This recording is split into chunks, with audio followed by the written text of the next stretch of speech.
نحمده ونصلي على رسوله الكريم اما بعد فاعوذ بالله من الشيطان الرجيم بسم الله الرحمن الرحيم رب اشرح لي صدري ويسر لي امري واحلل عقدة من لساني يفقهوا قولي يا ايها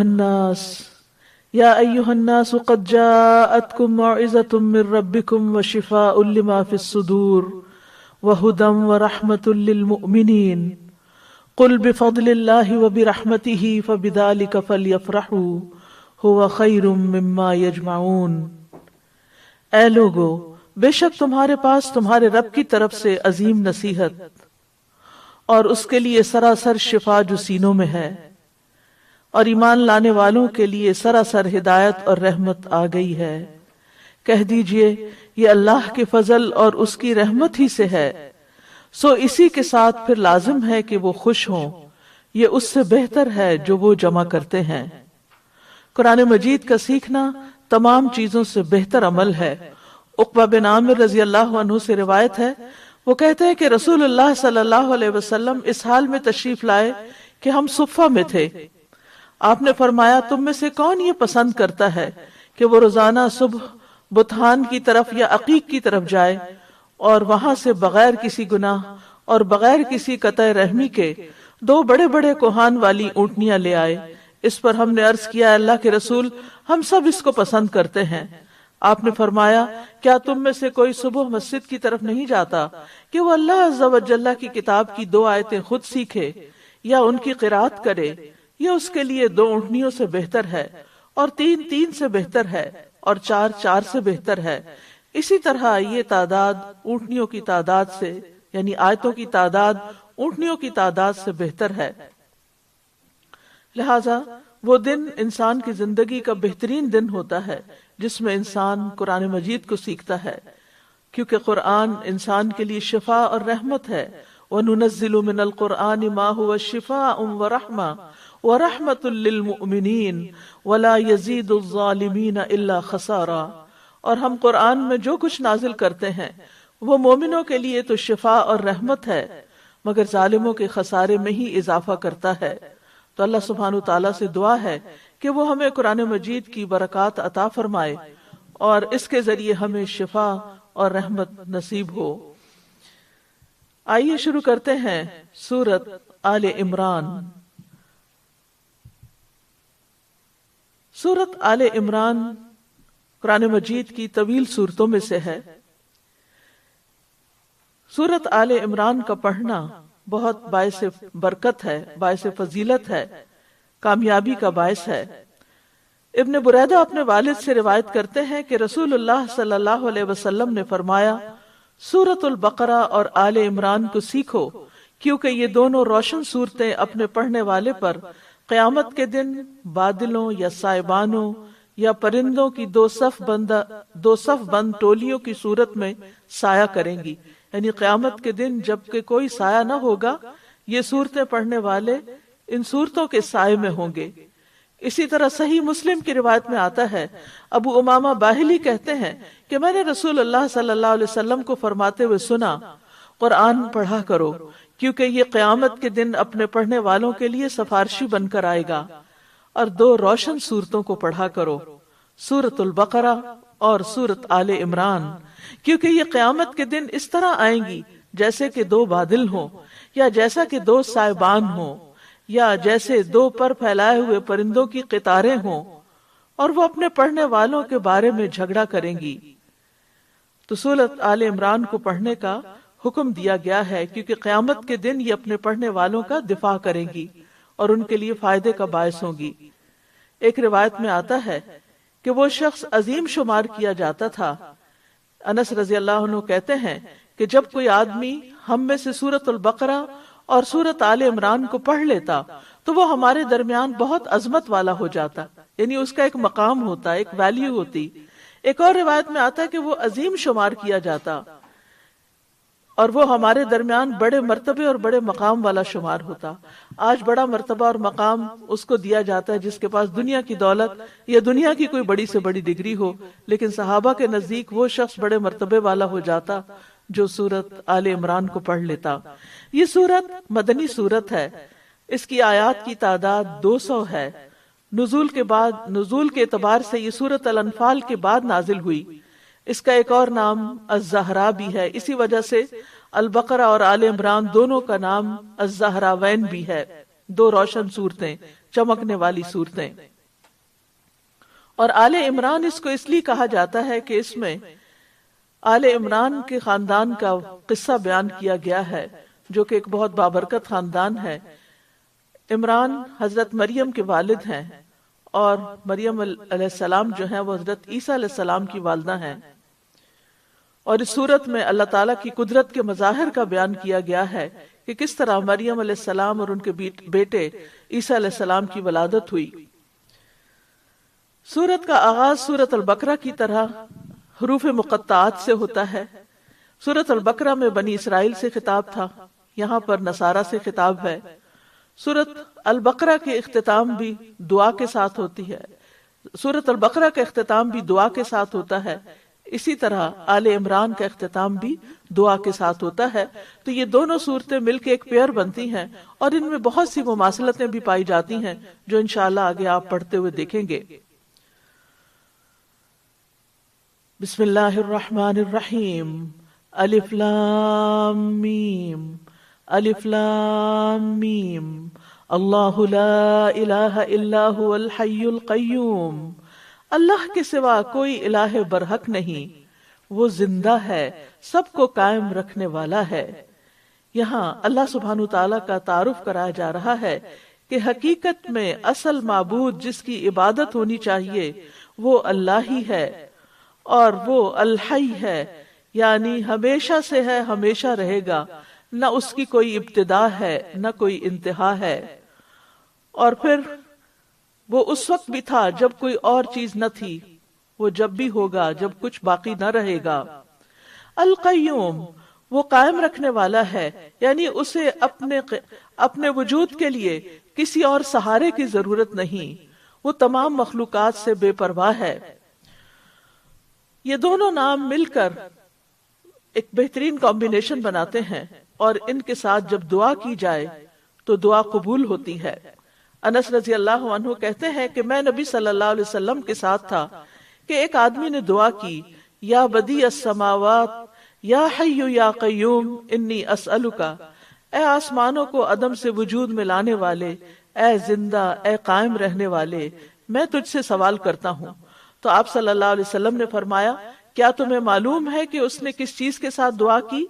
قسم اس ذات کی جس کے قبضے میں میری جان ہے، اس نے اللہ کو اس کے اس نام سے پکارا کہ جب اس نام کے ساتھ پکارا جاتا ہے تو وہ قبول فرما لیتا ہے، یعنی دعائیں قبول ہوتی ہیں۔ لہٰذا نبی صلی اللہ علیہ وسلم کے بارے میں بھی آتا ہے کہ بدر کے موقع پر، یعنی جنگ بدر کے موقع پر، جبکہ ایک بہت کٹھن مرحلہ تھا اسلامی تاریخ کا، آپ صلی اللہ علیہ وسلم رو رو کر اللہ تعالیٰ کو پکار رہے تھے، اور انہی دو ناموں کے ساتھ دعا کر رہے تھے، یا حی یا قیوم برحمتک استغیث، اے زندہ رہنے والے اور اے قائم رکھنے والے، ہم تجھ سے یا میں تجھ سے تیری رحمت کی فریاد کرتا ہوں۔ کیونکہ جب اللہ کی رحمت آ جاتی ہے تو کوئی غم نہیں رہتا، کوئی پریشانی نہیں رہتی۔ انس بن مالک کہتے ہیں نبی صلی اللہ علیہ وسلم پر جب بھی کوئی پریشان کن معاملہ آ پڑتا تو انہی ناموں سے دعا کیا کرتے تھے، یا حی یا قیوم برحمتک استغیث، کہ اے زندہ اور قائم رہنے والے، تیری رحمت کے وسیلے سے فریاد کرتا ہوں۔ آج کل کے حالات کے مطابق بھی ہم سب کو کثرت کے ساتھ ان دو ناموں کے ساتھ اللہ سے دعا کرنی چاہیے۔ کون ہے اللہ؟ نزل علیک الکتاب، جس نے آپ پر کتاب نازل کی، نزل علیک الکتاب بالحق مصدقا لما بین یدیہ وانزل التوراۃ والانجیل۔ اے نبی صلی اللہ علیہ وسلم، اس نے آپ پر حق کے ساتھ کتاب نازل کی ہے جو ان کتابوں کی تصدیق کرنے والی ہے جو اس سے پہلے تھی، اور اسی نے تورات اور انجیل نازل کی۔ دوسری آسمانی کتابوں کے برعکس قرآن مجید 23 برس میں مکمل ہوا، اسی لیے آپ دیکھتے ہیں کہ الکتاب یعنی قرآن کے ساتھ نزلہ کا لفظ آیا ہے، جبکہ دوسری کتابوں تورات اور انجیل کے ساتھ انزلہ کا لفظ آیا کہ وہ یک بارگی اتاری گئی تھی. یہ کتاب کیا کرتی ہے؟ مصدقا لما بین یدیہ، پہلی کتابوں کی تصدیق کرتی ہے. پہلی کتابوں میں جو خبریں اور بشارتیں ہیں وہ اس کتاب میں بھی ہیں، اور اگر یہ اللہ کی طرف سے نہ ہوتی تو اس میں بہت اختلاف ہوتا. اور سابقہ کتب کے مقابلے میں یہ قرآن کی وسعت ہے. سابقہ کتب سے بہتر صورتیں ہیں جو اس میں قرآن میں نبی صلی اللہ علیہ وسلم کو عطا کی گئیں. آپ نے فرمایا مجھے تورات کی جگہ 7 ابتدائی طویل صورتیں دی گئیں اور زبور کی بجائے 100 آیات والی صورتیں دی گئیں، اور انجیل کے بدلے مثانی یعنی وہ صورتیں جن میں بعض آیات بار بار آتی ہیں وہ دی گئیں، اور مجھے مفصل سورت محمد سے اخیر تک کے ساتھ فضیلت دی گئی ہے. من قبل، اس سے پہلے، ہدی للناس وانزل الفرقان ان الذین کفروا بآیات اللہ لہم عذاب شدید واللہ عزیز ذو انتقام. اس سے پہلے لوگوں کی ہدایت کے لیے اور اسی نے فرقان یعنی قرآن نازل کیا. یقیناً وہ لوگ جنہوں نے اللہ کی آیات کا انکار کیا ان کے لیے سخت عذاب ہے، اور اللہ بہت زبردست ہے، انتقام لینے والا ہے. تو یہاں قرآن مجید کے لیے فرقان کا لفظ بھی آیا ہے کہ یہ حق و باطل کے درمیان فرق کرتا ہے. پہلی کتابوں میں جو چیزیں شامل ہو گئیں قرآن ان کو واضح کر دیتا ہے کہ ان میں کیا حق ہے اور کیا نہیں. پھر اللہ سبحانہ تعالیٰ کے یہاں خاص 2 ناموں کا ذکر کیا گیا ہے کہ وہ عزیز بھی ہے اور ذو انتقام بھی ہے. عزیز کا مطلب ہے وہ جس پر کوئی غالب نہ آ سکے اور نہ کوئی بھاگنے والا اس سے بچ سکے، وہ جو کسی کی پہنچ میں نہیں، جو قدرت کے اعتبار سے سب سے افضل ہے. اور پھر ذو انتقام کے 2 معنی ہیں کہ انتقام لینے والا یعنی تقاضا کرنے والا، غلبہ لینے والا. یعنی اگر کوئی شخص اللہ کی نافرمانی کرتا ہے یا اس کے بندوں پر ظلم کرتا ہے تو وہ بدلہ لینے والا بھی ہے. لیکن یاد رکھیے یہ اللہ سبحانہ تعالیٰ کا نام نہیں المنتقم، یہ اللہ سبحانہ تعالیٰ کی فعلی صفت ہے. ٹھیک ہے، یہ اللہ کا نام نہیں. پھر فرمایا ان اللہ لا یخفی علیہ شیء فی الارض ولا فی السماء، بے شک اللہ سے کوئی چیز چھپی ہوئی نہیں، نہ زمین میں اور نہ آسمان میں. یعنی آسمان و زمین کی کوئی چیز بھی اس سے چھپی ہوئی نہیں. کسی انسان کا کوئی بھی عمل، کوئی بھی کام، خواہ وہ پوری دنیا سے چھپا لے لیکن اللہ سے چھپا ہوا نہیں ہے. یہ بھی اللہ سبحانہ تعالیٰ کے مکمل علم کی بات ہے. هو الذی یصورکم فی الارحام کیف یشاء لا الہ الا هو العزیز الحکیم. وہی تو ہے جو رحموں میں تمہاری صورت بناتا ہے جس طرح وہ چاہتا ہے، اس کے سوا کوئی الہ برحق نہیں، معبود برحق نہیں، بہت زبردست ہے، خوب حکمت والا ہے. یعنی اللہ سبحانہ تعالیٰ نے ہی ہم سب کو پیدا کیا اور جیسا چاہا بنایا. یعنی کسی کو لمبا، کسی کو چھوٹا، کسی کو موٹا، کسی کو نحیف، کوئی مرد، کوئی عورت، کوئی سفید، کوئی سیاہ، جس طرح کے بھی جس کے چاہے نقش بنائے. اس میں کسی انسان کا کوئی کمال نہیں اگر وہ خوبصورت ہے، اور اگر دنیاوی پیمانوں کے مطابق وہ خوبصورت نہیں تو اس میں اس انسان کا کوئی قصور نہیں. لہذا کسی بھی انسان کی شکل و صورت پر ہم میں سے کسی کو کبھی کوئی اعتراض نہیں ہونا چاہیے. تو اللہ سبحانہ تعالیٰ ہی المصور ہے. یہاں اللہ تعالیٰ کی پھر ایک صفت کا ذکر آ گیا ہے، اور حقیقت یہ ہے کہ اس نے جو بھی صورت بنائی وہ اچھی ہی بنائی. وصورکم فاحسن صورکم، اور جیسے چاہی بنائی. فی ای صورت ما شاء رکبک، کہ پھر تجھے جس صورت میں اس نے چاہا جوڑ دیا. وہ ماں کے پیٹ میں 3 پردوں میں انسان کی تخلیق بناتا اور وہاں ہماری صورتیں بنتی ہیں. اور پھر اس میں نصارہ کا بھی رد ہے کہ الہ تو وہ ہے جو تخلیق کرتا ہے، جو پیدا کرتا ہے. تو حضرت عیسیٰ علیہ السلام نے تو کسی کو پیدا نہیں کیا.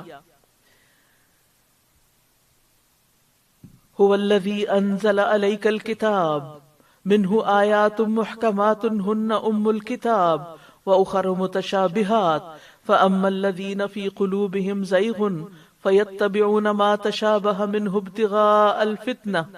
ابتغاء الفتنة وابتغاء تأويله وما يعلم تأويله إلا الله والراسخون في العلم يقولون آمنا به كل من عند ربنا وما يذكر إلا أولو الألباب. وہی ہے جس نے آپ پر کتاب نازل کی، یعنی یہ قرآن اللہ نے اتارا، جس میں محکم واضح آیات ہیں جو اصل کتاب ہیں، اور کچھ دوسری متشابہ ہیں۔ وہ لوگ جن کے دلوں میں ٹیڑھ ہے وہ اس میں سے فتنے اور تعویل کی تلاش میں متشابہ آیات کے پیچھے لگ جاتے ہیں، حالانکہ ان کا حقیقی مطلب اللہ کے سوا کوئی نہیں جانتا۔ اور جو علم میں پختہ کار ہیں وہ کہتے ہیں ہم اس پر ایمان لائے، سب کچھ ہمارے رب کی طرف سے ہے، اور نصیحت تو صرف عقل والے ہی حاصل کرتے ہیں۔ یاد رکھیے کہ محکمات وہ آیات ہیں جن میں اوامر یعنی احکامات، نواہی یعنی جن چیزوں سے روکا گیا ہے، احکام، مسائل، قصص، حکایات یعنی وہ چیزیں جن کا مفہوم بالکل واضح اور اٹل ہے، جس کی بات میں یعنی جن آیات کے معنی میں کوئی دو چیزیں نہیں پائی جاتی، جن آیات کو سمجھنے میں کوئی مشکل نہیں ہوتی، کوئی اشکال نہیں پایا جاتا۔ اس کے برعکس جو آیات متشابہات ہوتی ہیں وہ ہوتی ہیں جن میں ایک سے زائد معنی ہو سکتے ہیں اور جن کو سمجھنے میں مشکل پیش آ سکتی ہے۔ تو بہرحال یہ دونوں طرح کی آیات اللہ سبحانہ وتعالیٰ نے ہی نازل کی، اور اس لیے نازل کی تاکہ ہمارا امتحان لے کہ ہم ایمان لاتے ہیں یا نہیں۔ متشابہات کی مثال میں مثلا یاجوج ماجوج کا ذکر ہے قرآن مجید میں، لیکن یہ نہیں بتایا گیا کہ وہ کب نکلیں گے اور کہاں سے نکلیں گے، وہ کہاں پر چھپے ہوئے ہیں۔ اسی طرح عیسیٰ علیہ السلام کا ظہور کب ہوگا، اسی طرح جیسے سورتوں کے شروع میں حروف مقطعات ہیں تو ان کی حقیقت کیا ہے۔ تو یہ سب کچھ دراصل اللہ سبحانہ وتعالیٰ ہی کی حکمت سے نازل ہوا ہے، تو اللہ سبحانہ وتعالیٰ ہی کو معلوم ہے کہ اس نے اب کوئی بھی چیز کیوں اتاری۔ ہمارا کام کیا ہے کہ ہم سب پر ایمان لائیں، ان سب آیات پر ایمان لائیں کہ یہ سب کچھ ہمارے رب کی طرف سے ہے۔ لیکن کچھ لوگ ایسے ہوتے ہیں کہ جن کے دلوں میں کجی ہوتی ہے، ٹیڑھ ہوتا ہے، ان کے دلوں میں کوئی خرابی ہوتی ہے، مثلا کوئی عجب ہو سکتا ہے، اپنے علم پر بڑا ناز ہو سکتا ہے، تو وہ کیا کرتے ہیں، ایسی آیات کے پیچھے پڑ جاتے ہیں جس میں جو عام لوگوں کو سمجھ نہیں آتی، پھر ان کے اپنے من مانے مطلب نکال کر لوگوں کے سامنے وہ ہیرو بنتے ہیں کہ ہم نے ان کا مطلب دریافت کر لیا ہے جو آج تک امت کے کسی بھی انسان کو پتہ نہیں تھا۔ تو اس چیز سے بچنا چاہیے۔ تو اسی لیے اللہ تعالیٰ فرماتے ہیں کہ جن کے دلوں میں ٹیڑھ ہوتا ہے وہ متشابہات کے پیچھے لگ جاتے ہیں، فتنے کی تلاش میں اور اس کے مطلب کی تلاش میں۔ وَمَا يَعْلَمُ تَأْوِيلَهُ إِلَّا اللَّهُ، حالانکہ اس کا اصل مطلب اللہ کے سوا کسی کو معلوم نہیں، کہ وہی جانتا ہے اور وہی جانتا ہے کہ ان کا مفہوم کب واضح کرنا ہے۔ وَالرَّاسِخُونَ فِي الْعِلْمِ يَقُولُونَ آمَنَّا بِهِ، اور علم میں جو مضبوط ہوتے ہیں، علم میں جو استنباط کرنے کے قابل ہوتے ہیں، وہ کہتے ہیں کہ ہم اس پر ایمان لائے، کل من عند ربنا، ہم سب کا بھی یہی طرز عمل ہونا چاہیے کہ قرآن میں جو کچھ بھی پڑھیں، محکمات میں سے ہو یا متشابہات میں سے، ہمیں کہنا چاہیے یہ سب ہمارے رب کی طرف سے، کل من عند ربنا وما یذکر الا اولو الالباب، لیکن نصیحت تو عقل والے ہی پکڑتے ہیں۔ اولو الالباب، الباب کا لفظ جو ہے لب سے ہے، لب کہتے ہیں خالص عقل کو، یعنی ایسی عقل جس میں نہ خواہش پرستی ہو اور نہ ہی اس کے اندر کسی قسم کا کوئی شرک ہو اور نہ ہی کوئی بدعت ہو۔ تو ایسے لوگ جو ہیں وہ اللہ کی بات جلد سمجھتے بھی ہیں اور مانتے بھی ہیں۔ وہ کیا دعائیں کرتے ہیں، ربنا لا تزغ قلوبنا بعد اذ ہدیتنا وہب لنا من لدنک رحمہ انک انت الوہاب، اے ہمارے رب ہدایت دینے کے بعد ہمارے دلوں کو ٹیڑھا نہ کرنا اور ہمیں اپنے پاس سے رحمت عطا فرما، بے شک تو ہی بہت عطا کرنے والا ہے۔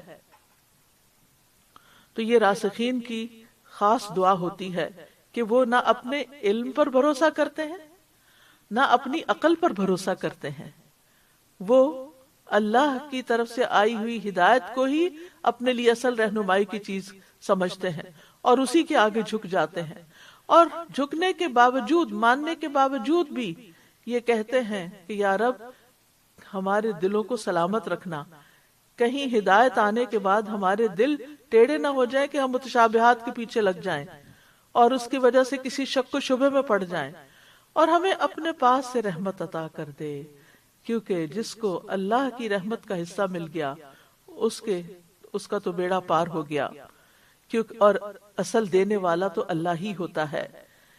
اس سے یہ بھی پتہ چلتا ہے کہ ہدایت کا منبع جو ہے وہ دل ہے، اور دل جسم کا اہم ترین حصہ ہے۔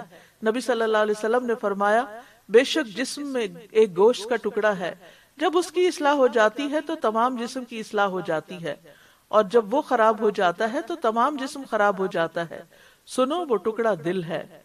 لہذا دل اگر درست ہوگا تو ہدایت بھی ملے گی، انسان کو ہدایت کی بات سمجھ بھی آئے گی۔ اسی طرح ایمان کی درستگی کا انحصار بھی دل کی درستگی پر ہے۔ انس بن مالک کہتے ہیں کہ رسول اللہ صلی اللہ علیہ وسلم نے فرمایا کسی آدمی کا ایمان درست نہیں ہوتا یہاں تک کہ اس کا دل درست ہو، اور اس کا دل درست نہیں ہوتا یہاں تک کہ اس کی زبان درست ہو جائے، اور تقوی کا مقام بھی دل ہی ہے۔ اور اللہ تعالیٰ نے سورۃ البقرہ میں ہمیں بتا دیا تھا کہ ذالک الکتاب لا ریب فیہ ھدی للمتقین، کہ ہدایت تقوی کے ساتھ ہی ملتی ہے۔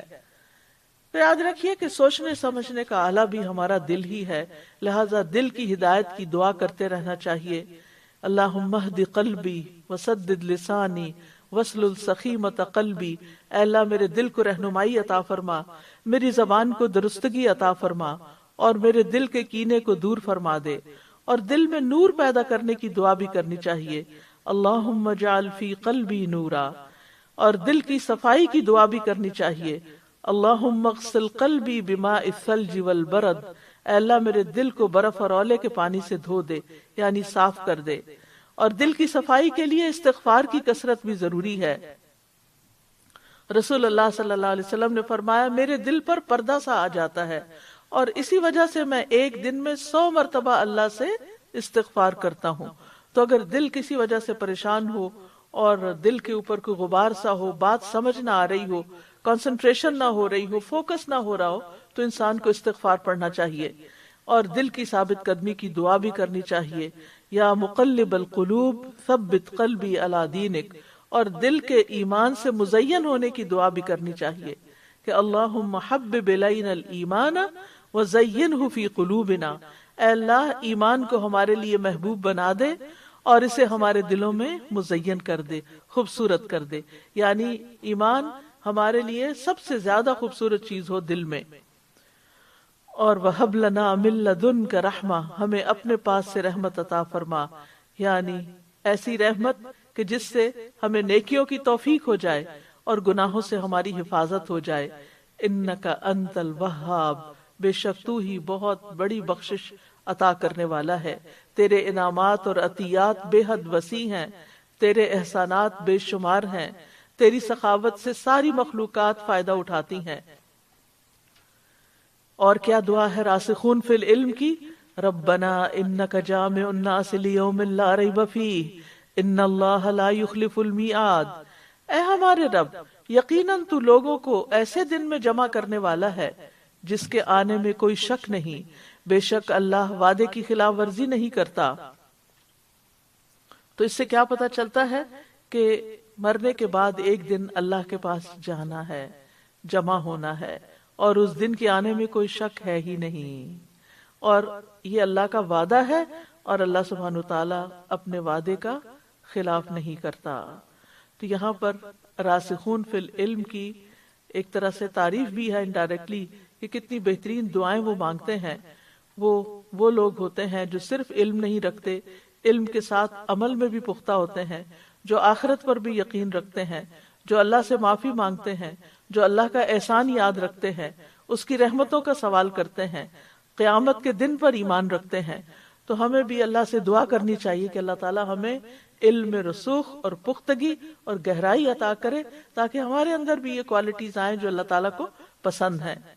پھر فرمایا ان الذین کفروا لن تغنی عنہم اموالہم ولا اولادہم من اللہ شیئا واولئک ھم وقود النار، بے شک جن لوگوں نے کفر کیا ان کے مال اور ان کی اولاد انہیں اللہ کے عذاب سے بچانے میں ہرگز کام نہ آئیں گے، اور یہی وہ لوگ ہیں جو آگ کا ایندھن ہے۔ یعنی کافر کے مال اور اولاد اس کو آگ سے یا عذاب سے بچا نہ سکیں گے۔ دنیا میں آپ دیکھیے کہ سب کی دوڑ مال و اولاد کے لیے لگی ہوئی ہے، یا بچوں کو پالنے، ان کو تعلیم دینے، ان کو کامیاب کرنے کے لیے دن رات بھاگ دوڑ کر رہے ہیں، محنت کر رہے ہیں، یا پھر مال کے پیچھے دوڑ رہے ہیں۔ لیکن افسوس یہ کہ انسان اس بات کو نہیں سمجھتا کہ آخرت میں یہی دو چیزیں فائدہ نہیں دیں گی اگر ایمان نہ ہوا۔ ہاں، ایمان کے ساتھ ان دو چیزوں کو انسان صحیح جگہ استعمال کرتا ہے، صحیح طریقے سے استعمال کرتا ہے، جس وجہ سے یہ چیزیں اس کے لیے مددگار ہو جاتی ہیں۔ قیامت کے دن کسی کفر کرنے والے کو ڈھیروں مال، زمین بھر سونا بھی اگر وہ پیش کر کے جہنم کے عذاب سے بچنے کی کوشش کرے گا تو بچ نہ سکے گا۔ وَأُولَئِكَ هُمْ وَقُودُ النَّارِ، یہی لوگ آگ کا ایندھن ہے۔ سورۃ البقرہ میں بھی آتا ہے وَقُودُهَا النَّاسُ وَالْحِجَارَةُ کہ یہ آگ کا ایندھن بننے والے لوگ ہیں۔ كَدَأْبِ آلِ فِرْعَوْنَ وَالَّذِينَ مِن قَبْلِهِمْ كَذَّبُوا بِآيَاتِنَا فَأَخَذَهُمُ اللَّهُ بِذُنُوبِهِمْ وَاللَّهُ شَدِيدُ الْعِقَابِ، ان کا حال بھی آل فرعون اور ان لوگوں کی طرح ہے جو ان سے پہلے تھے۔ ان سب نے ہماری آیات کو جھٹلایا تو اللہ نے انہیں ان کے گناہوں کی وجہ سے پکڑ لیا، اور اللہ سخت سزا دینے والا ہے۔ یعنی نبی صلی اللہ علیہ وسلم پر جو لوگ ایمان نہیں لائے، نبی صلی اللہ علیہ وسلم پر جو لوگ ایمان نہیں لائے جس کا تذکرہ پچھلی آیت میں کیا گیا، کہا کہ ان کفار کی عادت اور ان کا حال بھی آل فرعون کی طرح ہے جو موسیٰ علیہ السلام پر ایمان نہیں لائے تھے۔ والذین من قبلہم، اور ان لوگوں کی طرح جو موسیٰ علیہ السلام سے بھی پہلے کے تھے کہ وہ پیغمبر آئے لیکن ان کی قوم کے لوگوں نے ان کے اوپر ان کی بات نہ مانی اور ان پر ایمان نہ لائے۔ تو یہ ان کی عادت رہی ہے، اور یہ عادت کیا ہے؟ حق کو جھٹلانے کی عادت، گناہوں میں کھیلنے کی عادت۔ تو جھٹلانے والوں کے بارے میں اللہ کا قانون یہ ہے کہ پھر وہ قیامت کے دن اللہ کے عذاب سے بچ نہ سکیں گے۔ واللہ شدید العقاب، اور اللہ سخت سزا دینے والا ہے۔ یعنی جب کوئی سزا کو واجب کرنے کے کام کرتا ہے تو پھر اللہ تعالیٰ اس کو سخت سزا دیتا ہے، اور عذاب کا یہ سبب کفر بھی ہو سکتا ہے، اور اس کے ساتھ ساتھ وہ گناہ بھی جن پر عذاب کی بشارت سنائی گئی ہے، اور ان کے بہت سے مرتبے ہیں، اور جہنم کے بھی بہت سے درجے ہیں۔ جس کے گناہ جس درجے کے ہوں گے وہ اسی درجے میں جا پہنچے گا۔ قل للذین کفروا ستغلبون وتحشرون الی جہنم وبئس المہاد، آپ ان لوگوں سے کہہ دیجئے جنہوں نے کفر کیا کہ عنقریب تم مغلوب کیے جاؤ گے اور جہنم کی طرف اکٹھے کیے جاؤ گے، اور وہ بہت برا ٹھکانہ ہے۔ کہا جاتا ہے کہ یہ آیت جنگ بدر سے پہلے قریش کے بارے میں نازل ہوئی، تو اللہ نے اپنے قول کو سچ کر دکھایا، اور بدر کے دن ان کے بہت سے سردار مارے گئے۔ یہ ابن عباس کا قول ہے۔ دوسری رائے یہ ہے کہ یہ بنو قینقاع کے بارے میں نازل ہوئی۔ جب قریش کے لوگ بدر کے موقع پہ ہلاک ہو گئے تو نبی صلی اللہ علیہ وسلم نے بنو قینقاع کو اسلام لانے کی دعوت دی۔ بنو قینقاع مدینہ میں رہنے والے تھے، اور یہ لوہے یعنی کہ دھاتوں سے ہتھیار بنایا کرتے تھے، اور بہت ماہر لوگ تھے۔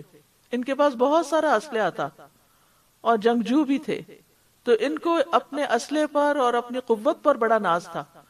تو یہ کہ انہوں نے نبی صلی اللہ علیہ وسلم کی بات ماننے سے انکار کر دیا، اور کہا کہ وہ آپ کا مقابلہ رہا ہے قریش کے ساتھ جو کہ سپاہ گری کا فن نہیں جانتے، آپ کا واسطہ ہم سے پڑے گا تو پھر دیکھیں گے۔ لیکن پھر کیا ہوا؟ تھوڑے ہی عرصے کے بعد ان کو جلا وطن کر دیا گیا.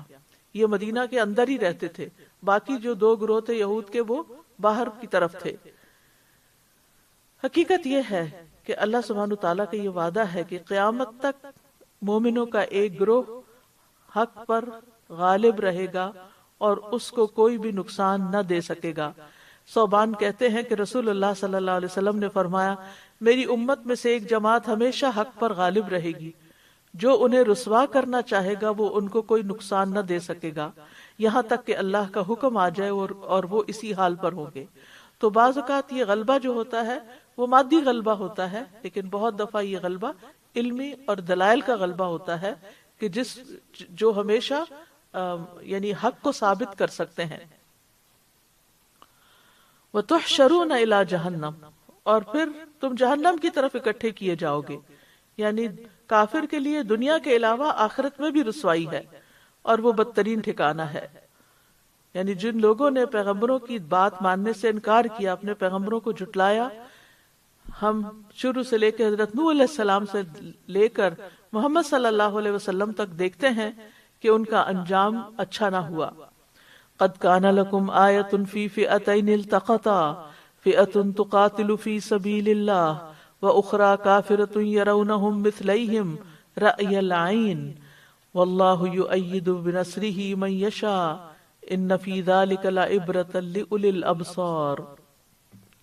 یقیناً تمہارے لیے ان 2 گروہوں میں جو بدر کے دن آمنے سامنے ہوئے عبرت کی ایک نشانی ہے. ایک گروہ اللہ کے راستے میں لڑ رہا تھا جبکہ دوسرا گروہ کافر تھا. وہ انہیں اپنی آنکھوں سے اپنے سے دگنا دیکھ رہے تھے، اور اللہ جس کی چاہتا ہے اپنی مدد سے تائید کرتا ہے. بے شک اس میں اہل بصیرت کے لیے بھرپور عبرت ہے. اس آیت میں بھی مخاطب جو ہیں وہ یہود مدینہ ہے کہ غزوہ بدر میں جو کچھ ہوا اس سے تمہیں عبرت حاصل کرنی چاہیے تھی، اور تم نے دیکھ لیا.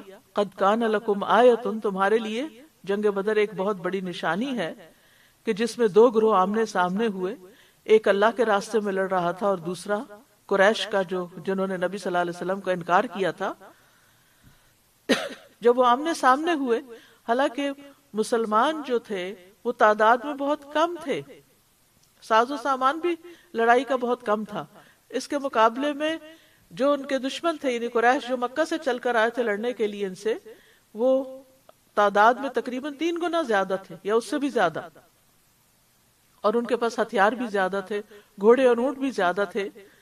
لیکن اللہ سبحانہ تعالیٰ نے جنگ ہونے سے پہلے ہی مسلمانوں کی تسکین کا سامان کر دیا.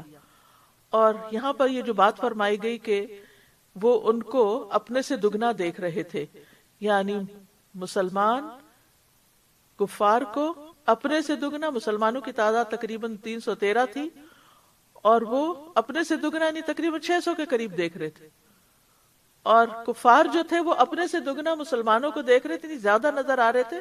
وہ اگر 1000 تھے تو 2000 نظر آ رہے. تو اس طرح ایک نفسیاتی طور پر مسلمانوں کے اندر ایک قوت آ گئی کہ کوئی بہت زیادہ نہیں ہے، 1 اور 2 کا ہی مقابلہ ہے. اپنے سے دگنے کا مطلب یہ ہے کہ ٹھیک ہے اتنوں کو ہم نمٹ لیں گے. اور دوسری طرف کفار کے لیے کہ یہ اتنے زیادہ ہیں، وہ ان کے لیے ایک خوف کا سبب بن گیا. تو یہ دراصل اللہ کی مدد تھی. حضرت علی کہتے ہیں کہ غزوہ بدر کی رات ہم نے دیکھا کہ ہمارے درمیان ہر شخص سو جاتا تھا سوائے رسول اللہ کے، جو صلی اللہ علیہ وسلم کے، جو ایک درخت کے نیچے نماز پڑھتے جاتے تھے اور روتے جاتے تھے حتیٰ کہ صبح ہو گئی.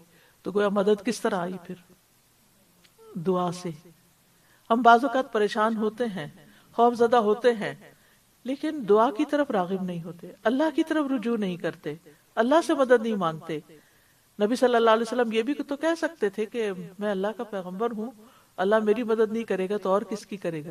لیکن آپ کی عاجزی دیکھیے کہ سب کچھ ہوتے ہوئے بھی صحابہ کہتے ہیں کہ ہم کوئی سو جاتا تھا کوئی اٹھ جاتا تھا، لیکن نبی صلی اللہ علیہ وسلم نہیں سوئے، ساری رات دعائیں کرتے رہے اور روتے رہے، اللہ کے آگے آہوزاری کرتے رہے. اور وہ مشہور دعا ہے کہ اے اللہ میرے لیے اپنے کیے ہوئے وعدے کو پورا فرما، اے اللہ اپنے وعدے کے مطابق عطا فرما، اے اللہ اگر اہل اسلام کی یہ جماعت ہلاک ہو گئی تو زمین پر تیری عبادت نہ کی جائے گی. آپ برابر اپنے رب سے اپنے ہاتھ دراز کیے، قبلے کی طرف منہ کر کے دعا مانگتے رہے، یہاں تک کہ آپ کی چادر آپ کے شانے سے گر پڑی۔ پھر ابو بکر رضی اللہ عنہ آئے، آپ کی چادر کو اٹھایا اور اسے آپ کے کندھے پہ ڈالا، پھر آپ کے پیچھے سے آپ کے ساتھ لپٹ گئے اور عرض کیا، اللہ کے نبی، آپ کی اپنے رب سے دعا کافی ہو چکی، ان قریب وہ آپ سے اپنے کیے ہوئے وعدے کو پورا کرے گا۔ تو اللہ سبحانہ وتعالیٰ نے یہ آیت اتار دی جو سورۃ انفال کی آیت ہے، اذ تستغیثون ربکم فاستجاب لکم انی ممدکم بألف من الملائکۃ مردفین۔ تم اپنے رب سے فریاد کر رہے تھے تو اس نے تمہاری دعا قبول کر لی کہ میں تمہاری مدد 1000 لگاتار فرشتوں سے کروں گا۔ پس اللہ نے آپ کی اپنے فرشتوں کے ساتھ مدد فرمائی۔ تو یاد رکھیے کہ جب انسان مشکل حالات میں اللہ کی طرف رجوع کرتا ہے تو اللہ تعالیٰ دعائیں سننے والا ہے اور مصیبت کو ٹال دیتا ہے۔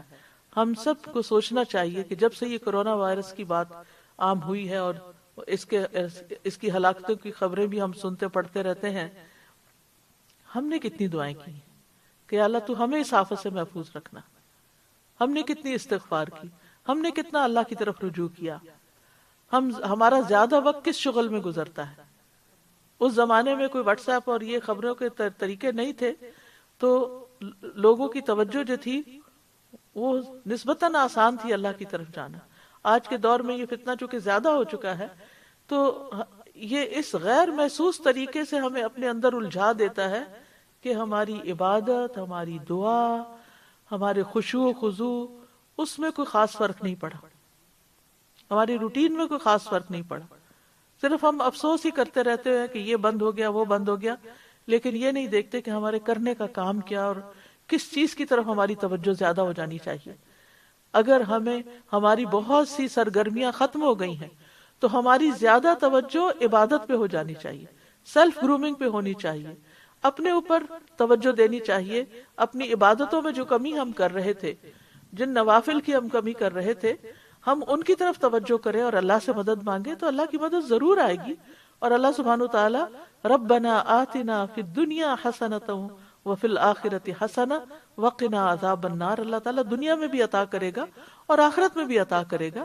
اس لیے انسان کو اللہ سبحانہ وتعالی کی طرف رجوع کرنے کی ضرورت ہے۔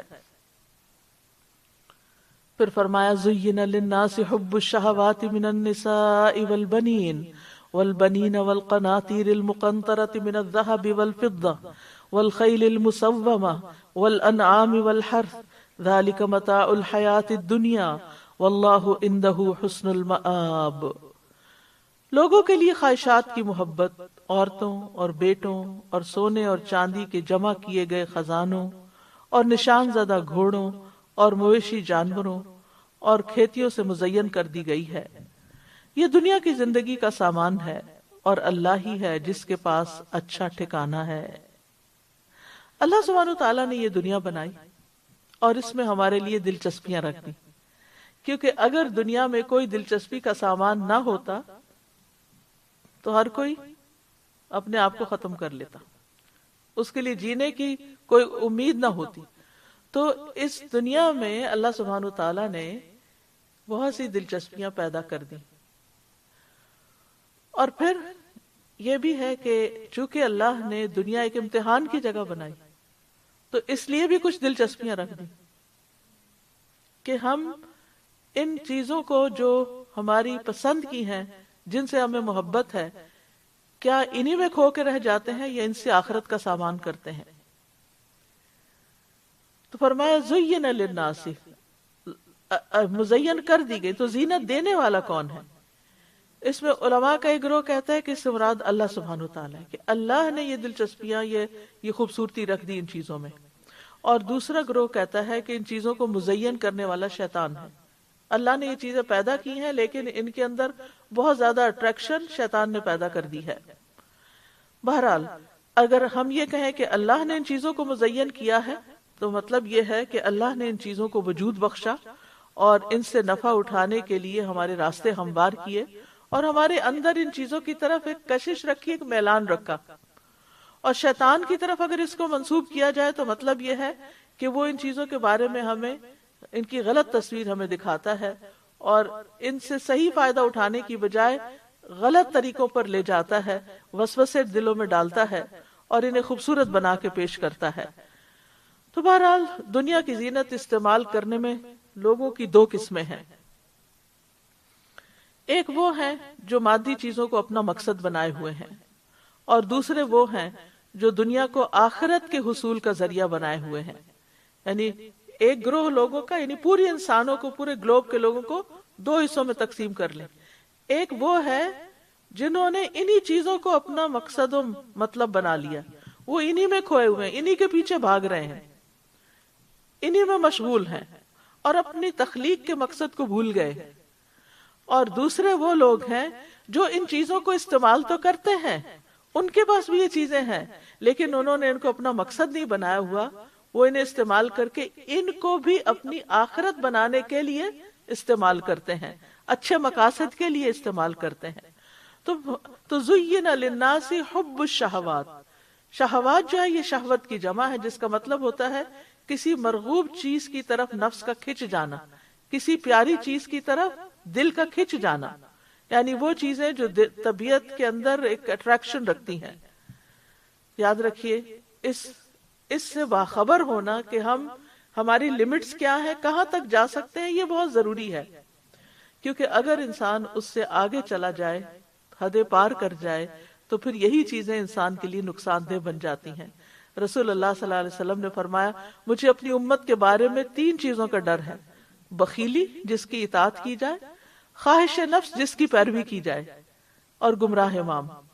تو خواہش نفس جس کی پیروی کی جائے یعنی کہ دل چاہتا یہ کر لے، بس اس کے پیچھے لگ جائے انسان، اور باقی سب اپنا نماز روزہ لوگوں کے حقوق سب کچھ بھول جائے۔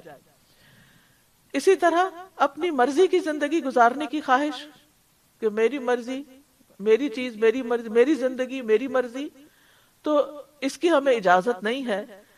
نبی صلی اللہ علیہ وسلم نے فرمایا، مجھے تمہارے متعلق ان گمراہ کن خواہشات سے سب سے زیادہ اندیشہ ہے جن کا تعلق تمہارے پیٹوں اور تمہاری شرمگاہوں سے ہوتا ہے، اور گمراہ کر دینے والی خواہشات کا بھی اندیشہ ہے کہ تم خواہشات کی وجہ سے اصل مقصد کو، اپنی آخرت کو، اپنے انجام کو نہ بھول جاؤ۔ کیونکہ یہ چیز جو خواہش پرستی ہوتی ہے، یہ انسان کو اپنے فرائض سے دور کر دیتی ہے۔ فخلف من بعدهم خلف اضاعوا الصلاة واتبعوا الشهوات فسوف يلقون غیا، پھر ان کے بعد ان کی نالائق اولاد ان کی جانشین بنی جنہوں نے نماز کو ضائع کیا اور اپنی خواہشات کے پیچھے لگ گئے اور جہنم کے گڑھے میں جا گرے۔ یعنی بعض اوقات نیک لوگوں کی اولاد بھی خواہشات کے پیچھے لگ کے، دنیا کے پیچھے لگ کے بھول جاتی ہے کہ واپسی کا سفر بھی ہے۔ تو زین للناس حب الشہوات من النساء، سب سے زیادہ جس چیز کی محبت انسان کو پاگل کر دیتی ہے یہ کسی مرد کو، وہ عورت کی محبت ہے۔ یعنی اسی لیے آپ نے دیکھا ہوگا کہ بعض اوقات اس کی خاطر لوگ اپنا دین ایمان بیچ ڈالتے ہیں۔ تو محبت جو ہے یہ ناپسندیدہ چیز نہیں ہے، لیکن حد سے بڑی ہوئی محبت، اللہ کی محبت سے بڑی ہوئی محبت، وہ ناپسندیدہ ہے، یا وہ محبت جو آپ کو حرام راستوں کی طرف لے جائے وہ ناپسندیدہ ہے۔ عورت کی محبت جو ہے وہ مرغوب بھی ہے۔ نبی صلی اللہ علیہ وسلم نے فرمایا، دنیا میں سے میرے نزدیک عورت اور خوشبو کی محبت ڈالی گئی۔ یعنی عورت کی محبت تو نبی صلی اللہ علیہ وسلم کے دل میں بھی تھی، لیکن آپ نے فرمایا میری آنکھوں کی ٹھنڈک نماز میں ہے۔ یعنی خوشبو اور عورت نے آپ کو اپنے رب کی عبادت سے دور نہیں کیا۔ نیک عورت جو ہے وہ بہترین متاع ہے۔ آپ نے فرمایا دنیا متاع ہے اور دنیا کی بہترین متاع نیک عورت ہے، لیکن دوسری طرف عورتوں کو فتنہ بھی بتایا گیا۔ آپ نے فرمایا عورتوں کے فتنے سے بچ کے رہنا، اس لیے کہ بنی اسرائیل میں سب سے پہلا فتنہ عورتوں کے معاملے میں تھا۔ دوسری مرغوب چیز والبنین، بیٹے۔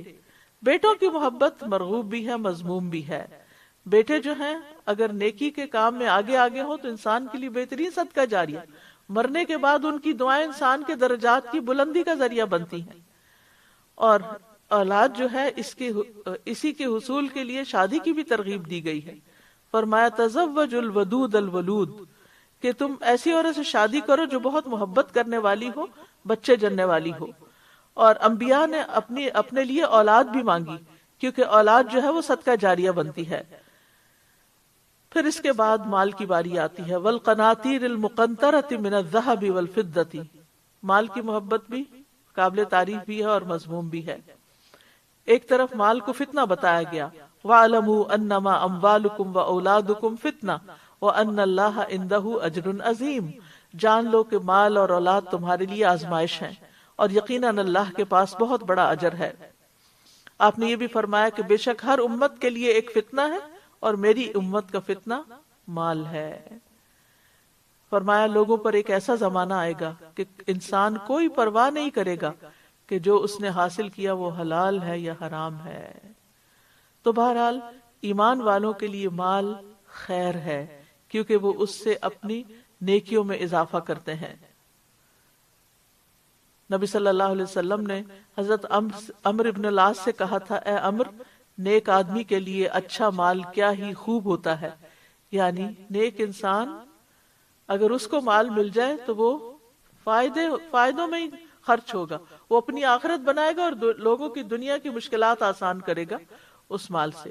لیکن بہرحال جب لوگ سونا چاندی جمع کر رہے ہوں تو اس وقت دعا کرنے کے لیے بھی سکھایا گیا، اللہم انی اسألک الثبات فی الامر، آخر تک، والخیل المسومۃ والانعام والحرث، اور نشان زدہ گھوڑے۔ یہ بھی انسان اگر فخر کے لیے اختیار کرتا ہے، یعنی سواری کی طرف اشارہ ہے، اگر آج گھوڑے نہیں، گھوڑے آج بھی فخر کا باعث ہوتے ہیں، لیکن اس کے ساتھ ساتھ سواریاں، گاڑیاں، دیگر جو بھی ذرائع ہیں، تو ان میں بھی اگر انسان ان کو صرف دنیاوی شان و شوکت اور سٹیٹس سمبل کے طور پر ان کی نمائش کرتا رہتا ہے تو وہ مذموم ہے، لیکن اگر انسان اس سے خیر کے کاموں میں مدد حاصل کرتا ہے تو مہنگی سے مہنگی گاڑی بھی انسان کے لیے اجر کا باعث ہے۔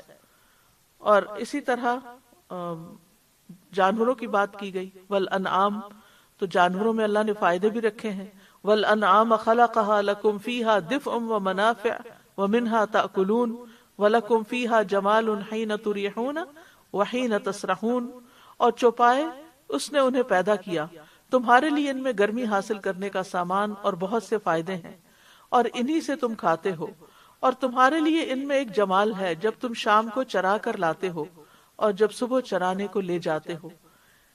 لیکن اس کے ساتھ ساتھ اگر انسان ان جانوروں کی، انعام کی، مویشی جانوروں کی زکوٰۃ ادا نہیں کرتا اور صرف ان کو بڑھاتا ہی چلا جاتا ہے تو وہ اس کے لیے مصیبت کا باعث ہے۔ والحرث، اور اسی طرح کھیتیاں، زمین کا ہونا، جتنی زیادہ زمین یعنی کہ جو زمین زرعی زمین ہوتی ہے، جو زیادہ باغات اگاتی ہے، فصلیں اگاتی ہے، وہ زیادہ مال و دولت کا ذریعہ ہے، اور اس کے پیچھے آپ نے دیکھا ہوگا کہ لوگوں کے قتل و غارت بھی ہو جاتی ہے۔ زر، زن، زمین، تین چیزیں قتل و غارت کا ذریعہ۔ اگر دیکھا جائے تو یہاں بھی بیسیکلی تین چیزوں کا ذکر ہے، عورت کا ذکر ہے، اور عورت سے پھر اولاد، بچوں کا، اور پھر مال و دولت، مویشی وغیرہ، تو اور پھر ہرس، کھیتی۔ فرمایا ذالک متاع الحیات الدنیا، مومن کا نقطہ نظر کیا ہوتا ہے؟ یہ دنیا میں رہنے کا سامان ہے، اس سے مجھے اپنی دنیا کے کام کاج کرنے ہیں۔ لیکن فتنہ کب ہے؟ جب یہ بہت بڑھانے کی خواہش پہ انسان اپنے فرائض چھوڑ دے۔ اور پھر نبی صلی اللہ علیہ وسلم نے اسی چیز سے خبردار کیا۔ قرآن مجید میں بھی آتا ہے، اعلموا انما الحیات الدنیا لعب ولہو وزینۃ وتفاخر بینکم وتکاثر فی الاموال والاولاد کمثل غیث اعجب الکفار نباتہ ثم یہیج فتراہ مصفرا ثم یکون حطاما وفی الآخرۃ عذاب شدید ومغفرۃ من اللہ ورضوان وما الحیات الدنیا الا متاع الغرور۔ خوب جان لو کہ دنیا کی زندگی محض کھیل تماشا، زینت و آرائش، تمہارا آپس میں ایک دوسرے پر فخر کرنا اور مال اور اولاد میں ایک دوسرے سے زیادہ حاصل کرنے کی کوشش کرنا ہے۔ جیسے بارش ہوئی تو اس کی نباتات نے کاشتکاروں کو خوش کر دیا، پھر وہ جوبن پر آتی ہے تو پھر تو اسے زرد پڑی ہوئی دیکھتا ہے، پھر آخر کار وہ بھس بن جاتی ہے، جبکہ آخرت میں ایسی غفلت کی زندگی کا بدلہ کیا ہے؟ سخت عذاب ہے۔ اور ایمان والوں کے لیے جو صحیح طریقے سے دنیا کو استعمال کرے، اللہ کی بخشش اور اس کی رضا ہے، اور دنیا کی زندگی تو محض دھوکے کا سامان ہے، اور آخرت اصل میں دار القرار ہے۔ والآخرۃ خیر وابقی، لیکن ہم کیا کرتے ہیں؟ بل تؤثرون الحیات الدنیا، تو ہمیں دنیا کو آخرت پر ترجیح نہیں دینی۔ اگر دونوں آمنے سامنے آئے تو دنیا کا نقصان کر لیں لیکن آخرت کا نہیں کریں، دنیا کو اپنا ہم و غم بھی نہیں بنانا، اور اس کے لیے دعا بھی کرنی ہے، ولا تجعل الدنیا اکبر ہمنا ولا مبلغ علمنا۔ پھر فرمایا واللہ عندہ حسن المآب، اور اللہ کے پاس بہترین ٹھکانہ ہے، وہ کیا ہے؟ جنت، اور جنت میں کوڑا رکھنے کی جگہ دنیا و ما فیہا سے بہتر ہے۔ قل اؤنبئکم بخیر من ذالکم للذین اتقوا عند ربهم جنات تجری من تحتها الانہار خالدین فیہا وازواج مطہرہ ورضوان من اللہ واللہ بصیر بالعباد۔ کہہ دیجئے کیا میں تمہیں اس سے بہتر کی خبر کر دوں؟ جن لوگوں نے تقوی اختیار کیا ان کے لیے ان کے رب کے پاس باغات ہیں جن کے نیچے نہریں بہہ رہی ہیں، جن میں وہ ہمیشہ رہنے والے ہیں، اور ان کے لیے پاکیزہ بیویاں، اور اللہ کی طرف سے رضامندی کا پیغام ہے، اور اللہ بندوں کو خوب دیکھنے والا ہے۔ تو بہرحال اس آیت سے بھی یہ پتہ چلتا ہے کہ دنیا کے مقابلے میں آخرت بہت بہتر اور باقی رہنے والی ہے۔ قل اؤنبئکم بخیر من ذالکم، قرآن مجید میں آتا ہے قل متاع الدنیا قلیل والآخرۃ خیر لمن اتقی ولا تظلمون فتیلا۔ کہہ دیجئے دنیا کا سامان بہت تھوڑا ہے اور آخرت اس کے لیے بہتر ہے جو متقی ہے۔ اور آخرت میں کیا ہے؟ للذین اتقوا عند ربہم جنات، تقوی والوں کے لیے اپنے رب کے پاس باغات ہیں۔ کیسے باغات ہیں؟ تجری من تحتها الانہار، جن کے نیچے نہریں بہ رہی ہیں، سمندر بہ رہے ہیں، دودھ کے سمندر، پانی کے سمندر، شہد کے سمندر، شراب کے سمندر۔ یعنی یہاں نہر کا لفظ ہے، حدیث مسند احمد کی حدیث میں بحر الماء، بحر العسل، بحر الخمر، بحر اللبن کے لفظ آتے ہیں، اور ان سے نہریں پھوٹیں گی پھر آگے۔ وَأَزْوَاجٌ مُطَهَّرَةٌ، بہترین کمپینین، پاکیزہ، حسی اور مانوی دونوں اعتبار سے، جسمانی طور پر بھی پاکیزہ، میل کچیل، بول و براز، حیض و نفاس جیسی نجاستوں سے پاکیزہ، اور اسی طرح اخلاقی اعتبار سے، دل کے اعتبار سے، عزت و عصمت کے اعتبار سے بھی پاکیزہ۔ اور ان ساری نعمتوں سے بڑھ کر کیا ہے؟ وَرِضْوَانٌ مِّنَ اللَّهِ وَاللَّهُ بَصِيرٌ بِالْعِبَادِ، اللہ کا راضی ہو جانا، اللہ کی طرف سے رضامندی کا پروانہ مل جانا، اور اللہ بندوں کو دیکھنے والا ہے، خوب دیکھنے والا ہے۔ یعنی اللہ کا راضی ہو جانا سب سے بڑی کامیابی، سب سے بڑی خوشی کی بات، اور سب سے بڑی انجوائمنٹ ہے کہ انسان کو یہ پتا چل جائے کہ میرا رب مجھ سے راضی ہے، اور یہ آخرت میں جا کر ہی پتا چلے گا۔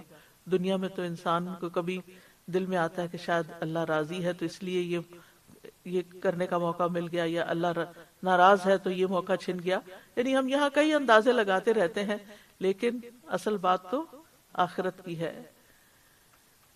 اور جنت کی نعمتوں میں سے بھی اللہ کی رضامندی سب سے افضل نعمت ہے۔ رسول اللہ صلی اللہ علیہ وسلم نے فرمایا، بے شک اللہ تبارک و تعالی اہل جنت سے فرمائے گا، اے جنت والو، جنتی جواب دیں گے، لبیک ربنا وسعدیک، ہم حاضر ہیں اے ہمارے رب تیری سعادت حاصل کرنے کے لیے۔ اللہ تعالیٰ پوچھے گا، کیا اب تم لوگ خوش ہو گئے؟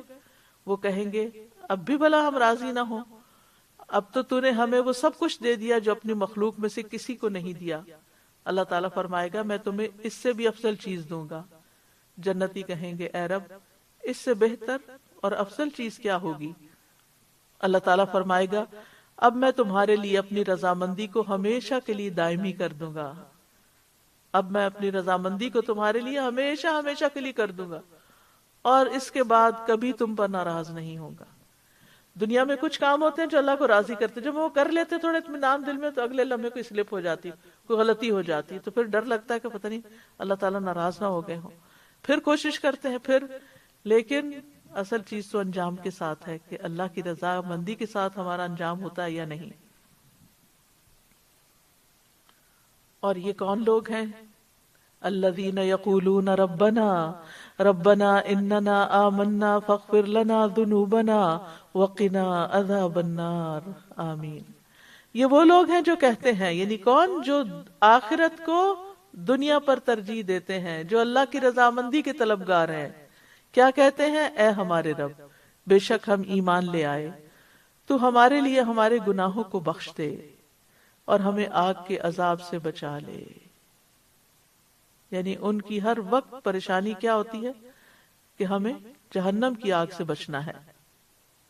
یہ اللہ کے متقی بندوں کی دعائیں ہوتی ہیں، تقوی والوں کے اندر یہ صفات پائی جاتی ہیں. اور اس سے یہ بھی پتہ چلتا ہے کہ نیک عمل کے وسیلے سے دعا کی جا سکتی ہے، کیونکہ انہوں نے کیسے دعا مانگی؟ اننا آمنا فاغفر لنا، کیونکہ ہم ایمان لے آئے ہیں تو اس لیے اب آپ ہمیں بخش دیجئے. ہم مومن تو ہیں نا، ہم گناہگار ہیں، خطا کار ہیں، لیکن تجھ پر ایمان تو رکھتے ہیں، تو آپ ہمیں بخش دیجئے. کون ہے یہ متقی، یہ دعائیں مانگنے والے؟ الصابرین والصادقین والقانتین والمنفقین والمستغفرین والمستغفرین بالاسحار، جو صبر کرنے والے اور سچ بولنے والے اور اطاعت کرنے والے اور خرچ کرنے والے اور سحری کے وقت استغفار کرنے والے ہیں. یہ کوالٹیز ہیں ان میں. الصابرین، صبر، اپنے آپ کو روک لینا ایسے موقع پر جب انسان کو کوئی تکلیف پہنچے، یعنی حد سے نہ بڑھے. اور یہ ایمان کی افضل حالت ہے. نبی صلی اللہ علیہ وسلم نے فرمایا افضل ایمان صبر اور نرمی کرنا ہے. صبر سب سے وسیع اور بہتر نعمت ہے. رسول اللہ صلی اللہ علیہ وسلم نے فرمایا کسی شخص کو صبر سے بہتر اور کشادہ تر کوئی اور نعمت نہیں ملی. یعنی جس کو صبر مل گیا اسے بہت بڑی نعمت مل گئی. اور صبر کے ساتھ ہی مدد آتی ہے، تنگی کے ساتھ کشادگی ہے، سختی کے ساتھ آسانی ہے. اور صبر کب کیا جاتا ہے؟ جب انسان اپنے، یعنی صبر کیسے کرتا ہے انسان؟ جب وہ اپنی تقدیر اور فیصلوں پر اللہ سے راضی ہو جائے، ناراض نہ ہو. جن چیزوں سے اللہ نے روکا ہے رک جائے، اور جو حکم دیا ہے کرنے کا، چاہے وہ مشکل لگے، اس کو بجا لائے، کر گزرے. تو صابرین کے لیے قرآن مجید میں 3 وعدے کیے گئے ہیں. الذین اذا اصابتهم مصیبۃ قالوا انا للہ و انا الیہ راجعون اولئک علیہم صلوات، نمبر 1 صلوات ہے، من ربہم ورحمہ، دوسری چیز اللہ کی رحمت، واولئک هم المہتدون، اور یہ ہدایت پانے والے. یعنی جب انسان صبر کرتا ہے تو اس کو اللہ کی طرف سے مہربانیاں ملتی ہیں، رحمت آتی ہے، ہدایت ملتی ہے. اور قیامت کے دن سب صابرین کو بے حد و حساب اجر ملے گا. جنت کے بالا خانے، اولئک یجزون الغرفۃ بما صبروا، اور صبر کا بدلہ تو جنت ہے. رسول اللہ صلی اللہ علیہ وسلم نے فرمایا، اللہ تعالیٰ فرماتا ہے جب میں کسی مومن بندے کی محبوب چیز اس سے دنیا سے اٹھا لیتا ہوں، پھر وہ ثواب کی نیت سے صبر کرے تو اس کا بدلہ جنت ہے. محبوب چیزوں میں والدین ہوتے ہیں جو فوت ہو جاتے ہیں، بعض اوقات زندگی میں ہی اولاد ہو سکتی ہے، مال کا ضیاع ہو سکتا ہے، کاروبار بزنس ڈاؤن ہو سکتا ہے، جاب جا سکتی ہے، کوئی بھی چیز جو انسان کے لیے بڑی خوشی کی باعث، جو انسان کا پیشن تھی. تو جب ایسی چیزیں ہاتھ سے جاتی ہیں تو obviously انسان کو پریشانی ہوتی ہے. اور بعض لوگ تو اس میں خودکشی تک کر لیتے ہیں جو صبر نہیں کرتے اور جینے کا کوئی مقصد نہیں دیکھتے. لیکن یہ ہے کہ اللہ سبحانہ تعالیٰ کے پاس بہترین جزا ہے. والصادقین، اور صادقین وہ جن کی نیتیں سچی، جن کے اعمال، ان کے دل اور ان کی زبانیں درست ہیں، اور وہ چھپے اور سامنے ہر جگہ سچ بولتے ہیں، صحیح بات کرتے ہیں. تو ہمیں یعنی کہ یہ صفت بھی اپنانی ہے اگر ہم رب کی رضامندی چاہتے ہیں، کہ انسان ہر معاملے میں سچائی کو اختیار کرے، کھرا پن اختیار کرے. نبی صلی اللہ علیہ وسلم نے فرمایا سچائی نیکی کا رستہ دکھاتی ہے اور نیکی جنت کی طرف لے جاتی ہے، اور آدمی سچ بولتا رہتا ہے یہاں تک کہ وہ صدیق کا مرتبہ حاصل کر لیتا ہے۔ والقانتین، اور فرما بردار، یعنی وہ لوگ جو اللہ کا حکم بجا لائیں، اطاعت کریں، جو حکم دیا، اور صرف یہ نہیں کہ آج کر لیا کل نہیں کیا۔ قنوت کہتے ہیں دوام اطاعت کو، مسلسل اطاعت میں لگے رہیں اور اللہ کی نافرمانی نہ کریں۔ والمنفقین، اور خرچ کرنے والے، یعنی اللہ کی اطاعت میں جہاں جہاں حکم ہے وہ اپنے مال خرچ کرتے ہیں، چاہے وہ فی سبیل اللہ ہو، یا صلہ رحمی کے لیے ہو، یا ضرورت مندوں کی غمگساری میں خرچ کرتے ہیں، یتیموں، بیواؤں، مسکینوں پر، یا نیکی کے اور خیر کے اور بھلائی کے کاموں میں، اور اسی طرح اپنی ذات سے بھی بخل نہیں کرتے، اپنے گھر والوں کا بھی نان نفقہ خوشی سے دیتے ہیں۔ منفقین میں یہ ساری کوالٹیز آ جاتی ہیں۔ ابو قتادہ کہتے ہیں رسول اللہ صلی اللہ علیہ وسلم نے فرمایا، اے لوگو، اللہ سے اللہ کے دیے ہوئے مال کے بدلے اپنے نفسوں کو خرید لو، یعنی اپنے آپ کو جہنم سے بچا لو۔ اگر تم میں سے کوئی بخل کرے کہ اپنا مال لوگوں کو نہ دے تو وہ اپنے آپ سے شروع کر لے، اپنے اوپر تو خرچ کرے، خود پر صدقہ کرے، اللہ کے دیے ہوئے رزق میں سے کھائے اور پہنے۔ تو جو خرچ کرنے والے ہوتے ہیں ان کے لیے فرشتے بھی دعائیں کرتے ہیں، اور خرچ کرنے میں خیر ہے اور روک لینے میں شر ہے۔ والمستغفرین بالاسحار، اور سحری کے وقت استغفار کرنے والے، یعنی یہ لوگ 5 نمازیں پڑھنے کے ساتھ ساتھ اپنی راتوں کو بھی زندہ کرتے ہیں، اور جب سحری ہوتی ہے تو پھر بخشش مانگنے کے لیے بیٹھ جاتے ہیں، دعائیں کرتے ہیں، یعنی رات کے قیام کو استغفار پر ختم کرتے ہیں۔ سحری کا وقت جو ہے بڑی فضیلت کا وقت ہے، اس وقت دعائیں قبول ہوتی ہیں۔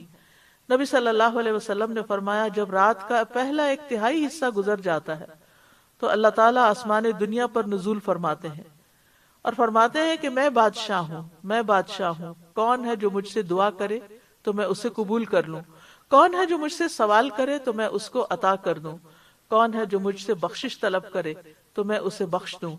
پس مسلسل طلوع فجر تک اسی طرح ہوتا رہتا ہے، یعنی فجر طلوع ہونے تک یہی سلسلہ چلتا رہتا ہے، یعنی جب فجر کی اذان ہو جاتی ہے تو پھر اذان کے بعد آپ دعائیں کر سکتے ہیں۔ اور یہاں پر آپ دیکھیے کہ بالسحر نہیں کہا گیا، جمع کہا گیا، نہیں کوئی ایک آدھ دن نہیں کہ کبھی کبھار کوئی مشکل پیش آئی تو تہجد کے لیے اٹھ گئے، بلکہ مسلسل ان کی عادت ہوتی ہے۔ والمستغفرین بالاسحار، اور یہ قیام کرنے کا بھی بہترین وقت ہے۔ لوگ کہتے ہیں نا کہ کس وقت قیام کیا جائے، زیادہ اچھا کیا ہے، تو ابو مسلم کہتے ہیں کہ میں نے ابو ذر سے پوچھا رات کے کس حصے میں قیام کرنا سب سے افضل ہے، تو انہوں نے کہا کہ میں نے بھی رسول اللہ صلی اللہ علیہ وسلم سے یہی سوال کیا تھا جیسے تم مجھ سے کر رہے ہو۔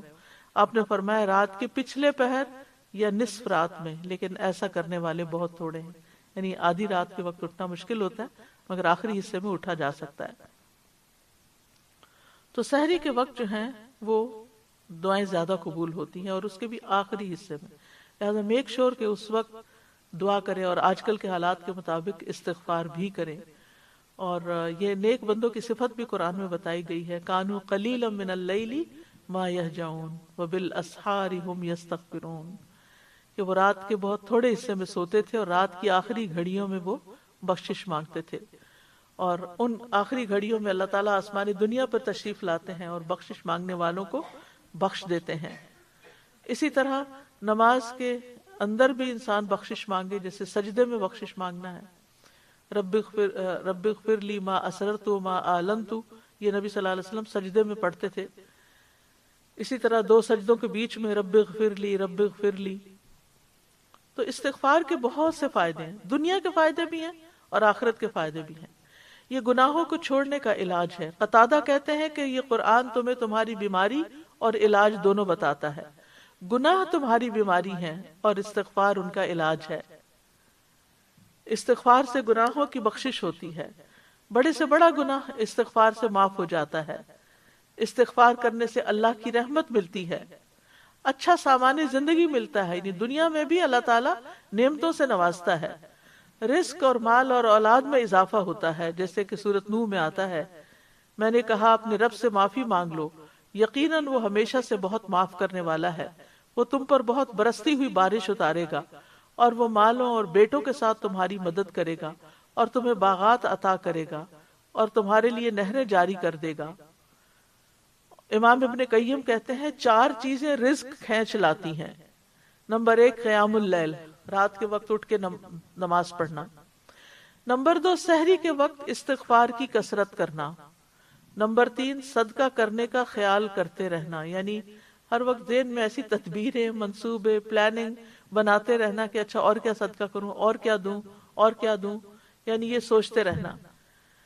اور نمبر 4 دن کے شروع اور اس کے آخر میں ذکر کرنا، جیسے پروٹیکشن کی دعائیں وغیرہ ہیں، اور دن کے شروع میں یعنی سورج نکلنے سے پہلے اور سورج غروب ہونے سے پہلے۔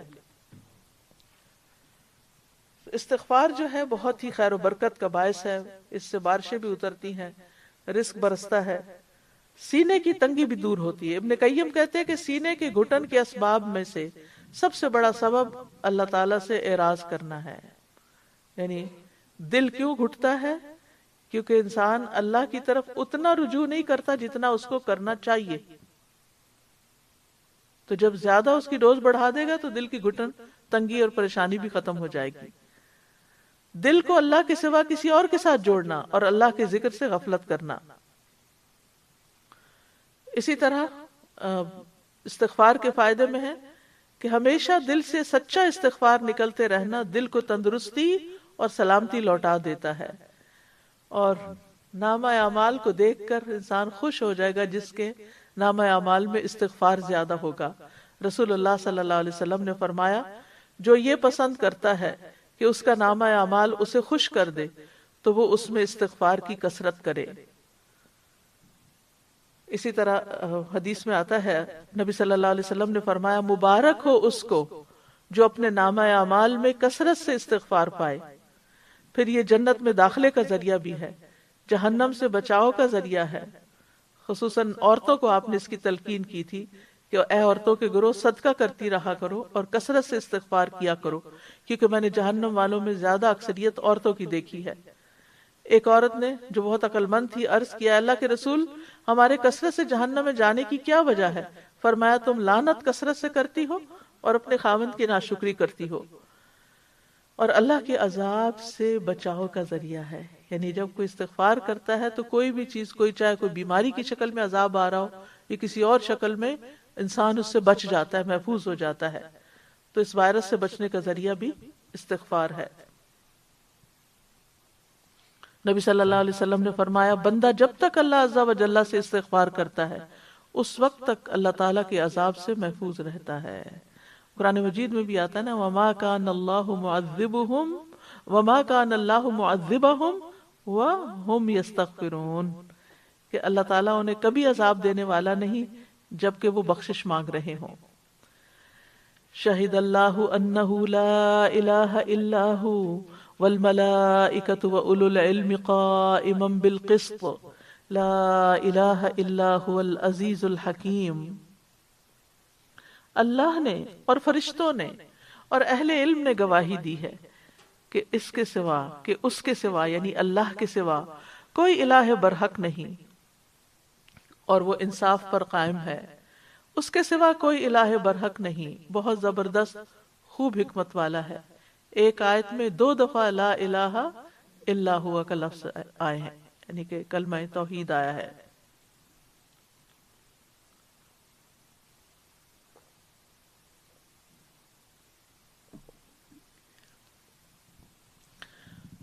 اللہ سبحانہ وتعالیٰ کے ایک ہونے یا توحید کی گواہی ساری کائنات دے رہی ہے سوائے چند انسانوں کے، اور سب سے بڑی گواہی خود اللہ سبحانہ وتعالیٰ نے دی ہے۔ شہد اللہ انہ لا الہ الا ہو وکفی باللہ شہیدا، اللہ ہی کا گواہ ہونا کافی ہے۔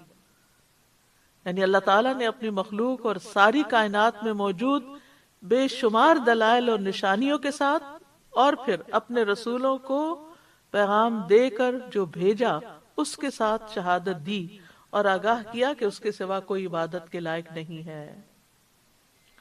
اور اس کے ساتھ ساتھ اور کس نے گواہی دی؟ والملائکہ، ملائکہ بھی یہی گواہی دیتے ہیں۔ وَأُولُو الْعِلْمِ، اور اہل علم، یہاں سے علم کی فضیلت واضح ہوتی ہے کہ اللہ سبحانہ تعالیٰ نے اہل علم کا نام اپنے نام کے ساتھ لیا ہے اور ملائکہ کے ساتھ لیا ہے،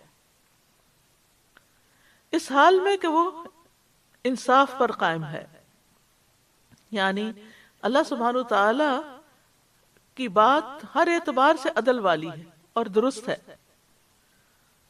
اور پھر ملائکہ کی بات بھی، ملائکہ جو ہے وہ اللہ کی نافرمانی نہیں کرتے، یفعلون ما یؤمرون، اور جو صحیح علم والے ہیں، راسخون فی العلم، اس صورت میں آپ دیکھ رہے ہیں بار بار علم کی بات بھی ہو رہی، راسخون فی العلم جو ہیں وہ بھی اللہ سبحانہ تعالیٰ کی توحید کی گواہی دیتے ہیں۔ اور حقیقت یہ ہے کہ جو شخص بغیر کسی تعصب کے چاہے دنیا کا علم بھی حاصل کرے، وہ بھی اس نتیجے پر خود پہنچ جائے گا کہ معبود صرف ایک ہو سکتا ہے اور وہ اللہ رب العزت ہی ہے۔ تو یاد رکھیے، علم سے بڑی کوئی دولت نہیں، اور پھر خاص طور پر وہ علم جو انسان کو اللہ تعالیٰ کی پہچان دے، یا اللہ سبحانہ تعالیٰ کے قریب کرے، یا انسان کو نفع نقصان، کامیابی اور ناکامی میں فرق کرنا سکھائے، اور جو انسان کو الٹیمیٹ کامیابی سے دوچار کر دے، وہ سب سے بہترین علم ہے۔ علم والے اور لا علم برابر نہیں ہو سکتے، برابر نہیں ہے۔ یعنی ایک شخص چاہے ساری دنیا کی دولت کا مالک ہو، اور دوسری طرف ایک غریب شخص ہو لیکن صاحب علم ہو، اللہ کی نگاہ میں اس دولت مند کے مقابلے میں اس علم والے کی عزت اور فضیلت اور مقام بڑا ہے۔ لیکن افسوس یہ ہے کہ ہم علم کے لیے وہ محنت نہیں کرتے، یا علم میں وہ رسوخ حاصل کرنے کی کوشش نہیں کرتے، پختگی حاصل کرنے کی، اور اس کو بڑھانے کی فکر نہیں کرتے۔ نبی صلی اللہ علیہ وسلم کو کیا دعا سکھائی گئی تھی؟ وَقُلْ رَبِّ زِدْنِي عِلْمًا، کہہ دیجئے کہ اے میرے رب میرے علم میں اضافہ۔ اور علم جو ہے وہ بدن کی راحت کے ساتھ حاصل نہیں ہوتا، اس کے لیے انسان کو مشقت کرنی پڑتی ہے اور محنت کرنی پڑتی ہے، اور علم ایسی چیز بھی نہیں ہے کہ جو آپ ایک دفعہ حاصل کر لیں۔ آپ نے 2005 میں سورۃ آل عمران پڑھی تھی اور وہ کافی ہے؟ نہیں، یعنی کہ بار بار اس کو پڑھنا، یعنی علم میں افضل ترین اشرف ترین علم جو ہے وہ قرآن کا علم ہے، تو اس کو دہراتے رہنا، بار بار اس کو سیکھتے رہنا، بار بار اس میں غور و فکر اور تدبر کرنا، اور اس کے اپنے حالات کے مطابق نئے نئے میسیجز اس سے لینا، یہ بہت ضروری ہے۔ کتاب انزلناہ الیک مبارک لیدبروا آیاتہ ولیتذکر اولو الالباب۔ تو بہرحال علم والوں کے درجے اللہ تعالیٰ بلند کرتا ہے۔ یرفع اللہ الذین آمنوا منکم والذین اوتوا العلم درجات، اللہ ان لوگوں کو درجوں میں بلند کرے گا جو تم میں سے ایمان لائے، اور جنہیں علم دیا گیا ان کے درجات تو اور بھی بلند ہیں۔ یعنی ایمان سے درجہ بڑھ جاتا ہے ایک دم، اور پھر ایمان لا کر انسان جتنا جتنا علم حاصل کرتا چلا جاتا ہے اتنا اس کا درجہ مزید بڑھتا چلا جاتا ہے۔ عالم عابد سے بہتر ہے، یعنی اگر آپ بیٹھ کر صرف نفل پہ نفل پڑھ رہے ہیں وہ بھی اچھی بات ہے، لیکن اگر اس کے مقابلے میں آپ علم حاصل کر رہے ہیں تو یہ زیادہ افضل بات ہے۔ رسول اللہ صلی اللہ علیہ وسلم نے فرمایا علم کی فضیلت عبادت کی فضیلت سے بہتر ہے، اور تمہارا بہترین دین تقوی ہے، اللہ کا ڈر۔ اور حقیقی علم بھی کون سا ہوتا ہے؟ جس سے اللہ کا ڈر پیدا ہو۔ انما یخشی اللہ من عبادہ العلماء۔ اور پھر رسول اللہ صلی اللہ علیہ وسلم نے فرمایا عالم کی عابد پر اس طرح فضیلت ہے جیسے چاند کی فضیلت ستاروں پر ہے۔ فرمایا ان الدین عند اللہ الاسلام وما اختلف الذین اوتوا الکتاب الا من بعد ما جاءهم العلم بغیا بینہم ومن یکفر بآیات اللہ فإن اللہ سریع الحساب۔ بے شک دین اللہ کے نزدیک اسلام ہی ہے، اور اہل کتاب نے علم آ جانے کے بعد باہمی ضد کی بنا پر ہی اختلاف کیا، اور جو اللہ کی آیات کے ساتھ کفر کرتا ہے تو یقیناً اللہ جلد حساب لینے والا ہے۔ تو اس آیت سے کیا پتہ چلتا ہے کہ اللہ کے نزدیک قابل قبول دین اسلام ہی ہے۔ ان الدین عند اللہ الاسلام، اور ایک اور جگہ پر آتا ہے وَمَن يَبْتَغِ غَيْرَ الْإِسْلَامِ دِينًا فَلَن يُقْبَلَ مِنْهُ وَهُوَ فِي الْآخِرَةِ مِنَ الْخَاسِرِينَ، اور جو اسلام کے علاوہ کوئی اور دین تلاش کرے تو وہ اس سے ہرگز قبول نہ کیا جائے گا اور وہ آخرت میں خسارہ اٹھانے والوں میں سے ہوگا۔ سورۃ المائدہ میں اللہ تعالیٰ فرماتے ہیں وَرَضِيتُ لَكُمُ الْإِسْلَامَ دِينًا، اور تمہارے لیے میں نے اسلام کو دین کی حیثیت سے پسند کیا۔ اور یہ ہمارا دین جو ہے یہ آسان بھی ہے اور اس میں یکسوئی بھی ہے، صرف ایک اللہ کی عبادت کرنی، صرف اسی کا حکم ماننا ہے۔ جس دین میں کئی الہ ہوں، کئی معبود ہوں، کئی کا حکم ماننا پڑے، وہ انسان اس کی مانے یا اس کی مانے، کدھر کو جائے۔ اور یاد رکھیے کہ یہ دین اللہ تعالیٰ کا بھیجا ہوا دین ہے، اس لیے کبھی انسان کو یہ نہیں سوچنا چاہیے کہ یہ مشکل ہے۔ عموماً ہمارے ہاں کیا رجحان پایا جاتا ہے، دین میں آنا بہت مشکل ہو جائے گی، حالانکہ دین ہی کی وجہ سے آسانیاں ہوتی ہیں۔ اب ایک چھوٹی سی مثال ہے کہ وضو کرنا لوگوں کو بہت بھاری لگتا ہے، گویا اپنے آپ کو کلین کرنا، دھونا مشکل لگتا ہے، لیکن اب جب یہ بتایا گیا کہ وائرس سے بچنے کے لیے آپ دن میں کم از کم 5 دفعہ ہاتھ دھوئیں، تب وہ شاید کسی کو مشکل نہ لگ رہے ہوں۔ اگر ایک انسان فطرت پر ہے اور جو دین نے ہمارے طریقے بتا دیے ان کو فائدے کی چیز سمجھ کر کرتا رہے تو بہت سی نقصان دہ چیزوں سے تو ویسے ہی بچ جائے۔ اور یہ اللہ کی چھپی ہوئی نعمتیں ہیں۔ اللہ کی کچھ نعمتیں ظاہر ہیں اور کچھ چھپی ہوئی ہیں۔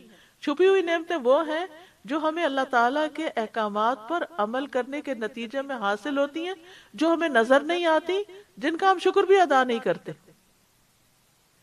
اسی طرح روزے کے فوائد، نماز کے فوائد، اگرچہ ہم عبادت اس لیے نہیں کرتے کہ ہم دنیا کے فائدے حاصل کریں، لیکن دنیا میں بھی اللہ تعالیٰ بندے کو بہت سے فائدوں سے نوازتا ہے۔ اور اس معاملے میں ایک اور چیز بھی سمجھ لیجئے، ایک ہوتا ہے صرف اللہ کی رضا چاہنے کے لیے، اللہ کے چہرے کی خاطر دین پر عمل کرنا، اور دنیا کا کوئی نفع یا کوئی فائدہ اٹھانے کی نیت نہ ہونا، ایسے شخص کا اجر پورا پورا اس کو دے دیا جائے گا۔ لیکن اگر کوئی شخص دین کے کسی حکم پر عمل کرتا ہے، مثلا وضو کرتا ہے، پہلے تو وضو کرتے ہوئے کبھی بھی خیال نہیں آتا کہ وہ وارث دھو رہے ہیں، اب جب وضو کرنے کے لیے بھی ہاتھ دھوتے ہیں تو لازماً ایک دفعہ خیال آتا ہے، تو میں ہمیشہ جھٹکتی ہوں کہ نہیں، اللہ کی رضا کے لیے، یعنی یہ وضو جو ہے یہ تو ایک عبادت کا ایک حصہ ہے، اللہ ہی کی خاطر کرنا چاہیے۔ تو لیکن جب ہمیں اس طرح کے فائدے پتہ چلتے رہتے ہیں نا، تو پھر ہم ان کی وجہ سے بھی بعض اوقات موٹیویٹ ہو کے تو اٹھ کے وضو کر لیتے ہیں، ورنہ کہتے ہیں چلو ایک نماز میں ہم نے پڑھی وضو تھا اسی سے دوسری پڑھ لیتے ہیں، پھر کہتے ہیں چلو ہاتھ ہی دھو لیں، یا ناک صاف کر لیں، یا اپنے آپ کو پاک کر لیں۔ تو بہرحال جب کسی شخص کے ذہن میں، کیونکہ یہ نیت جو ہوتی ہے نا وہ اندر ہی ہوتی ہے نا، ہمارے دل میں ہوتی ہے، تو پتہ بھی نہیں چلتا کہاں سے کب بھٹک گئی، تو جب کسی شخص کے دل میں دین پر عمل کرنے کے ساتھ ساتھ کوئی دنیا کا فائدہ بھی اس کو نظر آ رہا ہو، تو پھر جتنی اس کی نیت دنیا کے لیے ہوگی اتنا اجر ناقص ہو جائے گا، کم ہو جائے گا۔ تو اسی لیے ایک ہی عمل کے کرنے والے مختلف درجات میں ہوتے ہیں، کوئی بہت اونچے درجے پر ہوتا ہے کیونکہ اس کا عمل صرف اللہ کے لیے خالص ہوتا ہے، وہ نہ کسی کی ملامت کی پرواہ کرتا ہے، کیونکہ دین پر عمل کرنے میں کیا ہوتا ہے کہ انسان ڈرتا رہتا ہے یہ کیا کہے گا، وہ کیا کہے گا، یہ تو جب انسان دوسروں سے ڈر کے دین پہ عمل نہیں کرتا تو بھی اس کا اجر کم ہو جاتا ہے، اور جو ملامت کی پرواہ نہیں کرتا کہ جس کو جو کہنا کہہ لے، مجھے تو یہ دیکھنا میرا رب کیا چاہتا ہے، مجھے تو اپنے رب کی رضا چاہیے، تو پھر اس کا اجر کہاں ہوگا۔ اور جو اس میں اتنی اپنی مرضی کرتا رہتا ہے اور کچھ حکم اللہ کا مان لیا اور کچھ اپنی مرضی کر لی، تو جتنا جس نے جو کیا ہوگا اس کے مطابق ہی اس کو اجر ملے گا۔ تو بہرحال ہمارا دین جو ہے وہ مشکل نہیں ہے، دنیا کے لیے انسان اس سے بھی زیادہ مشکلیں کاٹتے ہیں دنیا حاصل کرنے کے لیے۔ تو دین میں چاہے ذاتی عبادات ہو، اب آپ دیکھیے نماز میں ہم بس ہمارے بندے فرض کسی طرح پڑھ لیتے ہیں کہ اب فرض قضا کر دیا تو شامت آئے گی، سنت اور نفل کی پرواہ نہیں کرتے۔ اگر انسان تھوڑی دیر اپنے آپ کو غور کرے اور منوائے کہ ایک سنت پڑھنے میں کتنے منٹ لگیں گے، اور جم جانے کا مجھ کو کتنا شوق ہے کہ اس میں کتنی دیر لگتی ہے. یعنی ہر شخص کسی چاہے جم جائے یا نہ جائے کچھ نہ کچھ ٹائم ایکسرسائز پہ گزار ہی رہا ہوتا ہے. اگر کوئی شخص کھڑے ہو کر طویل قیام کے ساتھ نوافل پڑھتا ہے تو یہ کچھ کم درجے کی ایکسرسائز نہیں ہے. لیکن ایکسرسائز کی نیت سے نوافل نہیں پڑھنے چاہیے، لیکن نوافل پڑھنے والے کی ایکسرسائز ہو ہی جاتی ہے. تو اسی طرح ڈائٹنگ کے بجائے روزہ رکھ لے انسان، لیکن روزہ رکھتے ہوئے نیت یہ نہ ہو کہ میں نے ڈائٹنگ کے لیے روزہ رکھا ہے. نیت ہونی چاہیے صرف اللہ کی رضا کے لیے. پھر اسی طرح حج کہ چلو دوسرے ملک جائیں گے سیر ہوگی، یہ نہیں ہونا چاہیے. یا چلو تھوڑی دیر کے لیے یہاں سے ٹائم آؤٹ لیتے ہیں اور کچھ اور کر کے آتے ہیں، عبادت بھی ہو جائے گی. اور ساتھ منع نہیں کیا گیا کہ بزنس نہ کرو، بزنس بھی ہو سکتا ہے ساتھ، لیکن آبویسلی جو صرف اور صرف حج کے لیے جائے اور جو بزنس اور حج کمبائن کرے ان دونوں کا فرق ہو جائے گا. تو بہرحال ان الدین عند اللہ الاسلام، دین اصل میں اللہ کے نزدیک اسلام ہی ہے. لہٰذا اس کا پورا علم حاصل کرنا چاہیے کہ اسلام کیا ہے. اسلام جو ہے وہ علم کے بغیر انسان اس میں داخل نہیں ہو پاتا، کیونکہ سب سے پہلا کلمہ جو ہے لا الہ الا اللہ، اس کے بارے میں کیا فرمایا؟ فَعْلَمْ أَنَّهُ لَا إِلَهَ إِلَّا هُوَ، علم حاصل کرو، جان لو کہ اس کے سوا کوئی الہ نہیں. آپ نے پڑھ لیا کلمہ، تھوڑی دیر بعد نماز کا وقت ہو گیا. نماز کیسے پڑھیں گے جب تک آپ کے پاس علم نہیں ہوگا؟ وضو سے لے کے طہارت کے مسائل سے لے کے اور نماز کے فرائض سنتیں اور جو نماز کے اندر پڑھنا جو نماز کے بعد، ان سب چیزوں کا. اسی طرح زکوٰۃ دینی ہے تو آپ کو پورا اس کا علم ہونا چاہیے. تو یہ تمام چیزیں جو ہیں یہ ہم سب کے لیے غور و فکر کی دعوت دیتی ہیں ہمیں کہ اللہ کے نزدیک پسندیدہ دین یہی ہے. لہٰذا مجھے دل کی خوشی کے ساتھ شرح صدر کے ساتھ اسلام میں داخل ہونا چاہیے اور اس کے بتائے ہوئے طریقوں کے اوپر عمل بھی کرنا چاہیے. لیکن پھر دیکھتے ہیں ہم کہ دین میں اختلاف بھی بہت پایا جاتا ہے. تو اس اختلاف کی وجہ کیا ہے؟ وَمَا اخْتَلَفَ الَّذِينَ أُوتُوا الْكِتَابَ إِلَّا مِن بَعْدِ مَا جَاءَهُمُ الْعِلْمُ بَغْيًا بَيْنَهُمْ، اور نہیں اختلاف کیا ان لوگوں نے جو کتاب دیے گئے، یعنی اہل کتاب کو بھی تو دین اسلام ہی دیا گیا تھا نا. إِلَّا مِن بَعْدِ مَا جَاءَهُمُ الْعِلْمُ، مگر یہ کہ ان کے پاس علم آ چکا تھا. ان کی کتابوں میں محمد صلی اللہ علیہ وسلم کا تذکرہ تھا، لیکن کیوں اختلاف کیا؟ آپ کی بات کیوں نہیں مانی؟ اپنا طریقہ الگ کیوں کر لیا؟ بغیم بینہم، آپس کی ضد کی وجہ سے، اختلافات اور فرقے بندیاں. تو یہاں پر وہ اختلاف بھی ہے جو نبی صلی اللہ علیہ وسلم سے انہوں نے کیا، اور وہ اختلاف بھی ہے جو ان کے آپس کے درمیان تھا، جیسے یہود و نصارہ کے درمیان. وقالت الیہود لیست النصارى علی شیء وقالت النصارى لیست الیہود علی شیء، جو سورۃ البقرہ میں گزرا ہے کہ یہود کہتے ہیں کہ نصرانی کسی چیز پر نہیں اور نصارہ کہتے ہیں کہ یہود کسی چیز پر نہیں. وہم یتلون الکتاب، اور وہ کتاب پڑھتے ہیں، من بعد ما جاءہم العلم. تو اہل کتاب کے اختلاف کی بنیادی وجہ یہ نہیں تھا کہ کوئی دلائل تھے، دلائل کی بنیاد پہ اختلاف نہیں تھا. حسد، بغض، عناد اور حق کو جاننے کے باوجود اپنے دنیاوی مفادات کے چکر میں غلط بات پہ جمے رہنا. فَإِنْ حَاجُّوكَ فَقُلْ أَسْلَمْتُ وَجْهِيَ لِلَّهِ وَمَنِ اتَّبَعَنِ وَقُلْ لِلَّذِينَ أُوتُوا الْكِتَابَ وَالْأُمِّيِّينَ أَأَسْلَمْتُمْ فَإِنْ أَسْلَمُوا فَقَدِ اهْتَدَوْا وَإِنْ تَوَلَّوْا فَإِنَّمَا عَلَيْكَ الْبَلَاغُ وَاللَّهُ بَصِيرٌ بِالْعِبَادِ. پھر اگر وہ آپ سے جھگڑا کریں تو آپ کہہ دیجئے کہ میں نے اور جس نے میری پیروی کی اپنا چہرہ اللہ کے سپرد کر دیا. اور اہل کتاب اور امی یعنی ان پڑھ لوگوں سے پوچھئے کہ کیا تم اسلام لاتے ہو؟ پھر اگر وہ اسلام لے آئیں تو یقیناً وہ ہدایت پا گئے، اور اگر وہ منہ موڑ جائیں تو بے شک آپ کے ذمہ صرف احکام پہنچا دینا ہے، اور اللہ بندوں کو خوب دیکھنے والا ہے. فَإِنْ حَاجُّوكَ، پھر وہ اگر تم سے جھگڑا کریں یعنی اللہ کی توحید کے بارے میں جھگڑا کریں. یاد رکھیے کہ سورۃ آل عمران کی ابتدائی آیات جو ہیں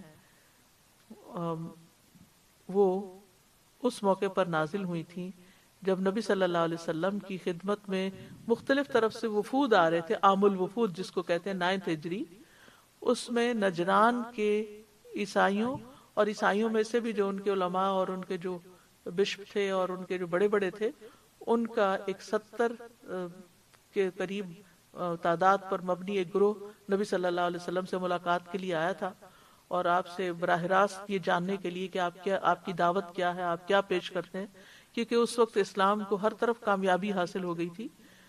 تو اس موقع پر جب وہ آئے تو آپ صلی اللہ علیہ وسلم نے ان کو یہی یعنی آل عمران کی یہ آیات پڑھ کر سنائی، لیکن انہوں نے آپ کی بات پھر بھی نہیں مانی۔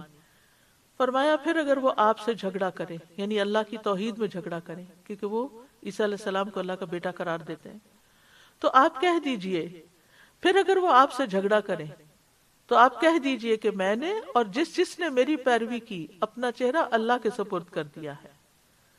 یعنی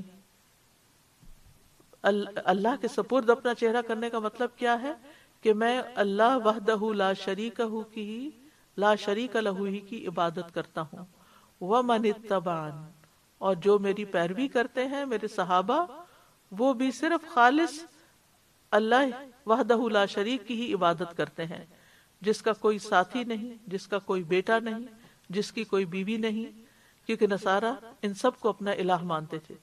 ایک گروہ کے مطابق 3 الہ کون سے؟ اللہ، روح القدس اور عیسیٰ علیہ السلام، اور دوسرے گروہ کے مطابق اللہ، حضرت مریم اور حضرت عیسیٰ علیہ السلام۔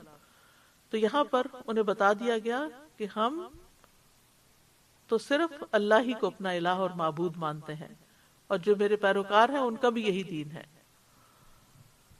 ومن اتبعن، اور سورۃ یوسف میں بھی آتا ہے قل ھذہ سبیلی ادعو الی اللہ علی بصیرۃ انا ومن اتبعنی وسبحان اللہ وما انا من المشرکین، کہہ دیجئے یہی میرا راستہ ہے، میں اللہ کی طرف بلاتا ہوں پوری بصیرت پر، میں اور وہ بھی جنہوں نے میری پیروی کی ہے، اور اللہ پاک ہے اور میں شریک بنانے والوں میں سے نہیں ہوں۔ یہاں پر ہم دیکھتے ہیں کہ چہرے کو خاص طور پر اللہ کے حوالے اور اللہ کے سپرد کرنے کی بات کی گئی ہے۔ اس کی کیا وجہ ہے؟ اس کی وجہ یہ ہے کہ انسان کے اعضاء میں سے سب سے زیادہ عزت والی جگہ اس کا چہرہ ہی ہے، جس میں اس کے آنکھیں اور کان اور زبان اور ماتھا اور ناک، یہ سب جو عزت کے مقام ہیں یہ پائے جاتے ہیں۔ تو جب چہرہ کسی چیز کی طرف متوجہ ہو جاتا ہے تو پھر سمجھے پورا وجود اس طرف متوجہ ہو جاتا ہے، اور تمام اعضاء اسی طرف کو مطیع ہو جاتے ہیں۔ تو بہرحال اسلمت وجہی للہ، یہاں پر یہ جو کہا گیا نا کہ اسلمت وجہی للہ، میں نے اپنا چہرہ اللہ کے سپرد کر دیا، یعنی میں نے اسلام قبول کر لیا۔ تو اسلام جو ہے یہ دراصل اپنے آپ کو اللہ کے سپرد کرنے کا نام ہے، اس بات کی گواہی دینا کہ اللہ کے سوا کوئی الہ نہیں، اور یہ کہ محمد صلی اللہ علیہ وسلم اللہ کے بندے اور اس کے رسول ہیں، اور نماز قائم کرنا اور زکوٰۃ دینا یعنی اللہ تعالیٰ کے احکامات کی پابندی کرنا۔ اور اسلام جو ہے مکمل سپردگی اور اطاعت کا نام ہے، زمین و آسمان کی ہر چیز اللہ کی فرما بردار ہے۔ سورۃ آل عمران میں ہی اللہ تعالیٰ فرماتے ہیں افغیر دین اللہ یبغون وَلَهُ أَسْلَمَ مَنْ فِي السَّمَاوَاتِ وَالْأَرْضِ طَوْعًا وَكَرْهًا وَإِلَيْهِ يُرْجَعُونَ، تو کیا وہ اللہ کے دین کے علاوہ کچھ اور تلاش کرتے ہیں؟ حالانکہ آسمانوں اور زمین میں جو بھی ہے خوشی اور ناخوشی سے اسی کا فرما بردار ہے، اور وہ اسی کی طرف لوٹائے جائیں گے، یعنی پوری کائنات اللہ کی فرما بردار ہے۔ تو اسلام دراصل اللہ کی فرما برداری کا نام، یعنی توحید کا اقرار کرنے کے بعد اطاعت ساتھ ہے۔ اسی لیے آپ دیکھیں کہ حدیث جبریل میں جب مل اسلام، اسلام کیا ہے پوچھا گیا، تو اس میں صرف توحید کا ذکر نہیں ہے، اس میں ساتھ یعنی نماز اور زکوٰۃ وغیرہ کا بھی ذکر ہے۔ اللہ سبحانہ وتعالیٰ نے اپنی اطاعت کے لیے بندوں کو پیدا کیا ہے، اور مومن جو ہوتا ہے وہ ایک فرما بردار اونٹ کی طرح ہوتا ہے، اسے جہاں لے جایا جائے وہ چل پڑتا ہے، اور جہاں بٹھایا جائے وہاں بیٹھ جاتا ہے، یعنی جیسے اللہ تعالیٰ حکم دیتا ہے ویسے ہی وہ کرتا چلا جاتا ہے۔ تو اصل چیز ہے خود کو رب کے سپرد کرنا۔ حضرت ابراہیم علیہ السلام نے کیا کیا تھا؟ اذ قال لہ ربہ اسلم قال اسلمت لرب العالمین، جب اس کے رب نے اس سے کہا فرما بردار ہو جا تو اس نے کہا میں فرما بردار ہو گیا. اور پھر وَمَنْ أَحْسَنُ دِينًا مِّمَّنْ أَسْلَمَ وَجْهَهُ لِلَّهِ وَهُوَ مُحْسِنٌ وَاتَّبَعَ مِلَّةَ إِبْرَاهِيمَ حَنِيفًا وَاتَّخَذَ اللَّهُ إِبْرَاهِيمَ خَلِيلًا. اور دین کے لحاظ سے اس سے بہتر کون ہے جس نے اپنا چہرہ اللہ کے تابع کر دیا. یعنی میں وہی دیکھوں گا جو اللہ کو پسند ہے، میں وہی سنوں گا جو اللہ کو پسند ہے، میں وہی بولوں گا جو اللہ کو پسند ہے. میرا ماتھا جھکے گا تو اللہ ہی کے سامنے جھکے گا، میرا دماغ سوچے گا تو اللہ ہی کے حکم کے مطابق سوچے گا. یعنی میرا سب کچھ، جیسے کہتے ہیں نا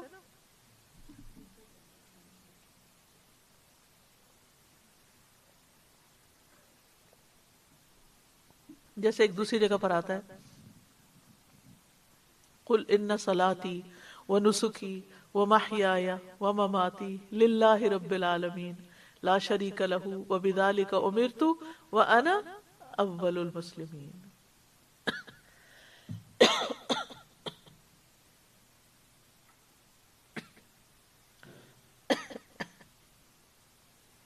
تو اس سے کیا پتہ چلتا ہے کہ ان صلاتی یعنی میری نماز، میری عبادت، ونسکی میری قربانی، ومحیایا میری زندگی، ومماتی میری موت، للہ رب العالمین اللہ رب العالمین کے لیے جس کا کوئی شریک نہیں. مجھے اسی کا حکم دیا گیا ہے کہ میری یہ ساری عبادتیں اللہ کے لیے خالص ہوں.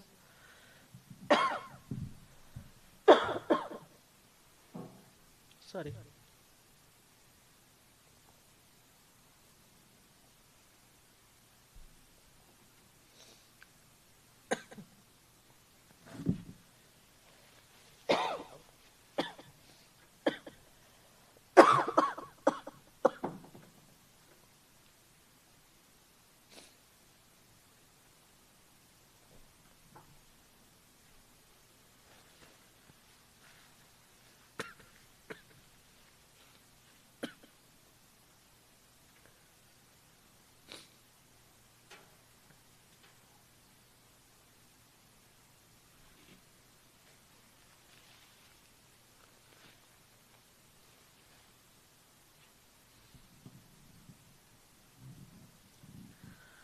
تو اسی طرح نہ صرف یہ کہ چہرہ بلکہ اپنا دل اور اپنا سارا وجود، اپنی زندگی، اپنی موت، سب کچھ اللہ کے حوالے کرنی چاہیے، اللہ کی مرضی کے مطابق ہونی چاہیے. حکیم بن معاویہ اپنے والد سے روایت کرتے ہیں، وہ کہتے ہیں میں رسول اللہ صلی اللہ علیہ وسلم کے پاس آیا اور میں نے عرض کیا کہ میں نے اپنے ہاتھوں کی انگلیوں کی تعداد کے مطابق قسم کھائی تھی کہ میں آپ کے پاس نہیں آؤں گا، اور دونوں ہاتھوں کی انگلیوں کو ایک دوسرے میں داخل کیا، ایسے بھی کیا اور ہر انگلی پہ قسم کھائی کہ میں آپ کے پاس نہیں آؤں گا،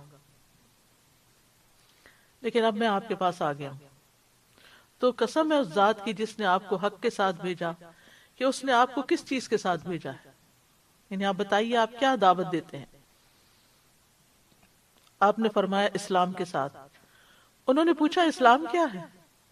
آپ نے فرمایا کہ تم اپنا دل اللہ کے سپرد کر دو اور یہ کہ تم اپنے چہرے کا رخ اللہ کی طرف کر دو. آج آپ اپنے بچوں سے جا کے ضرور پوچھیں کہ اسلام کیا ہے، تم کیا سمجھتے ہو؟ کیونکہ ہم لوگ جو بائی برتھ مسلمان ہو چکے ہیں نا، تو ہمارا یعنی کہ طریقہ کیا ہے کہ ہم شعوری طور پر اسلام کے لیے علم حاصل نہیں کرتے. کیا ہے؟ کون ہو؟ مسلمان ہے. مسلمان کون ہوتا ہے؟ آئیں بائیں شائیں، وہ جو نماز پڑھتا ہے، کوئی کہے گا وہ جو اچھا اخلاق رکھتا ہے، کوئی کچھ بتائے گا، کوئی کچھ بتائے گا. لیکن وہ چیز جو خود نبی صلی اللہ علیہ وسلم نے بتائی اور وہ چیز جو ہمیں کرنی چاہیے، جو پتہ ہونی چاہیے.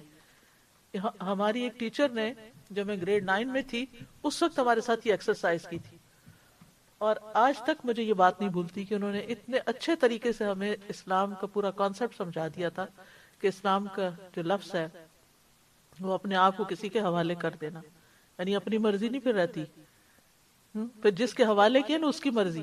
تو اس سے یہ بات سمجھ میں آ گئی کہ پھر اچھا اگر ہم مسلمان ہیں تو پھر تو آٹومیٹیکلی ہمیں ہر وہ کام کرنا ہے جو اللہ کی مرضی، اللہ کی مرضی کے آگے سبمٹ کرنا ہے اپنے آپ کو، سبمیشن ہے. اسی طرح زبان سے اقرار اور اعضاء سے عمل کرنے کا نام بھی اسلام ہے.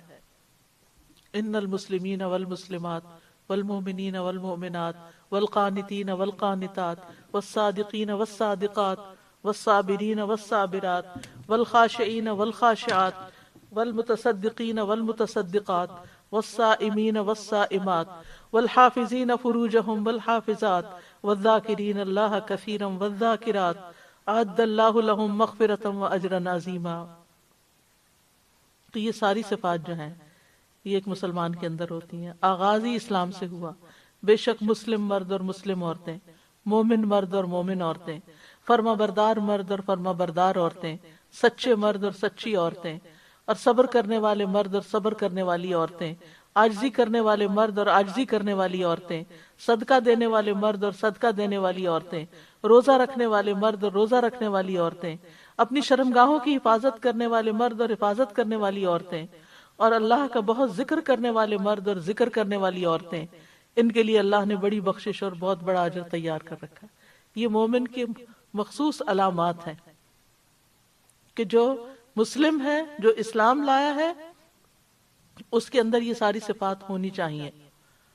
اور پھر اسلام کے ارکان کی بھی حفاظت ضروری ہے، اور پھر اللہ کی طرف دیکھتے ہوئے زندگی بسر کرنا. ہر چیز میں یہ سوچنا کہ میرا رب کیا سوچے گا، میرا رب کیا چاہے گا، میرے رب کو بھی پسند ہے یا نہیں.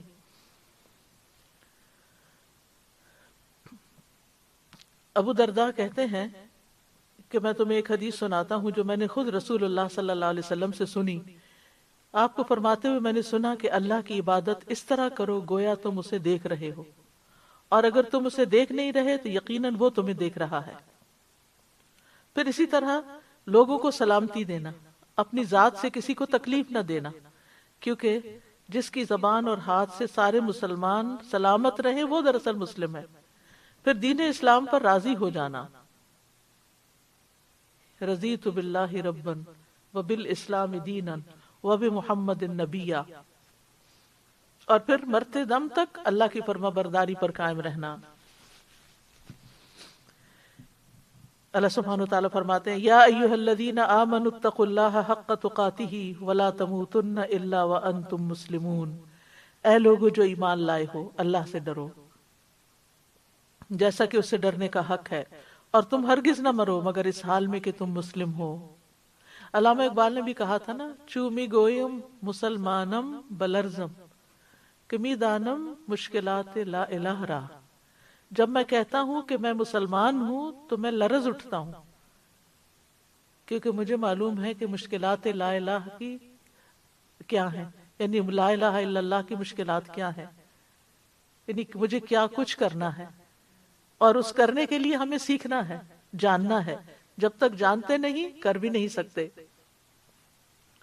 وَقُلْ لِلَّذِينَ أُوتُوا الْكِتَابَ وَالْأُمِّيِّينَ أَأَسْلَمْتُمْ فَإِنْ أَسْلَمُوا فَقَدْ اهْتَدَوْا.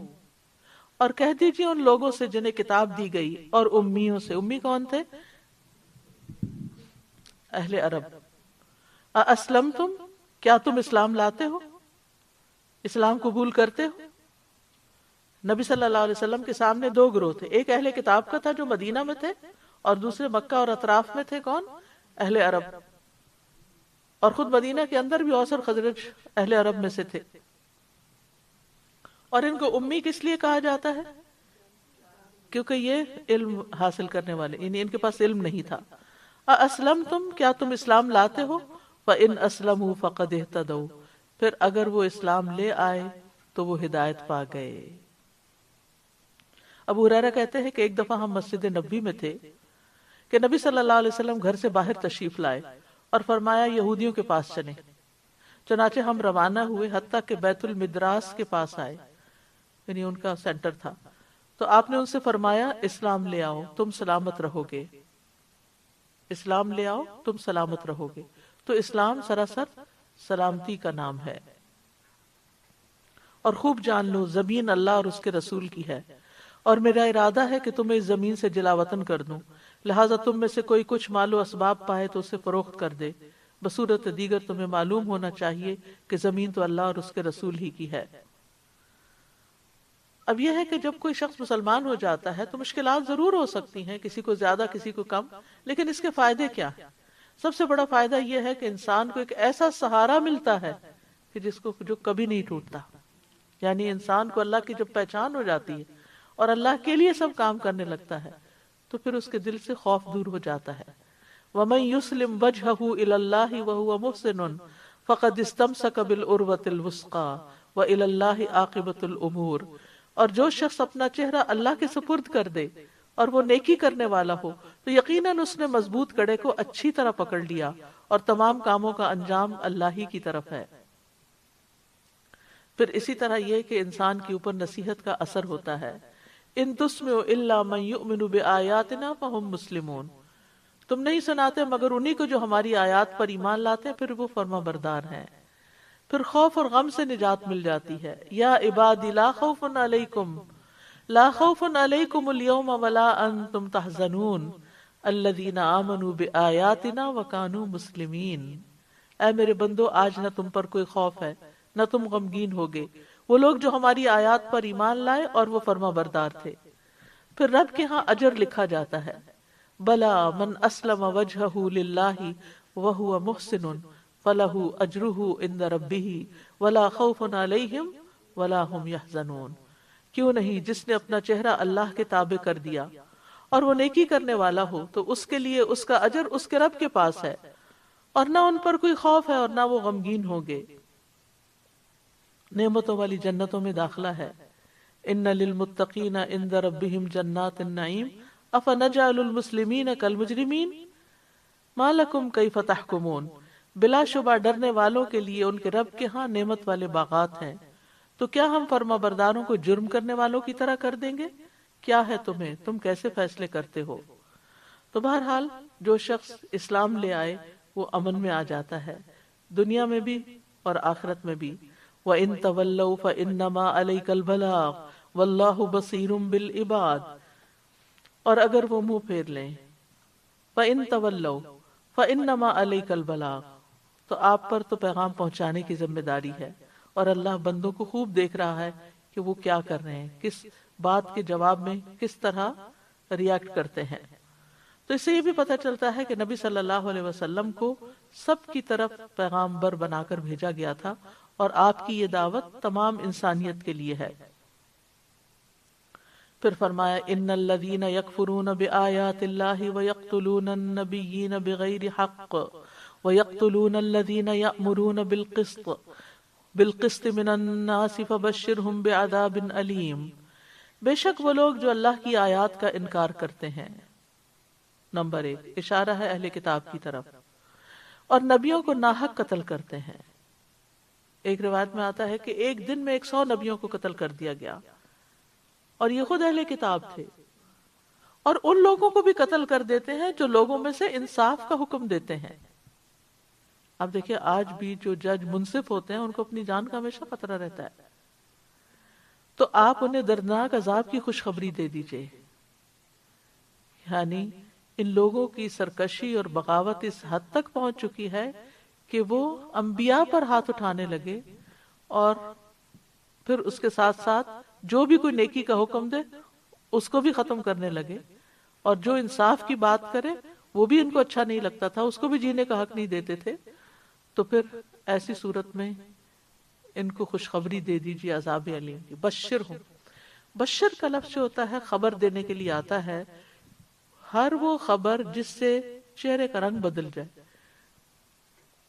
چہرہ بشرہ ہوتا ہے نا، یعنی ہر وہ خبر چاہے اچھی خبر ہو چاہے بری خبر ہو جس کو سن کے انسان کا رنگ بدل جاتا ہے وہ بشر ہوتا ہے. تو یہاں خوشخبری ایک طرح سے ٹونٹ بھی ہے کہ ان کو پھر ایسی ہی خبر دو.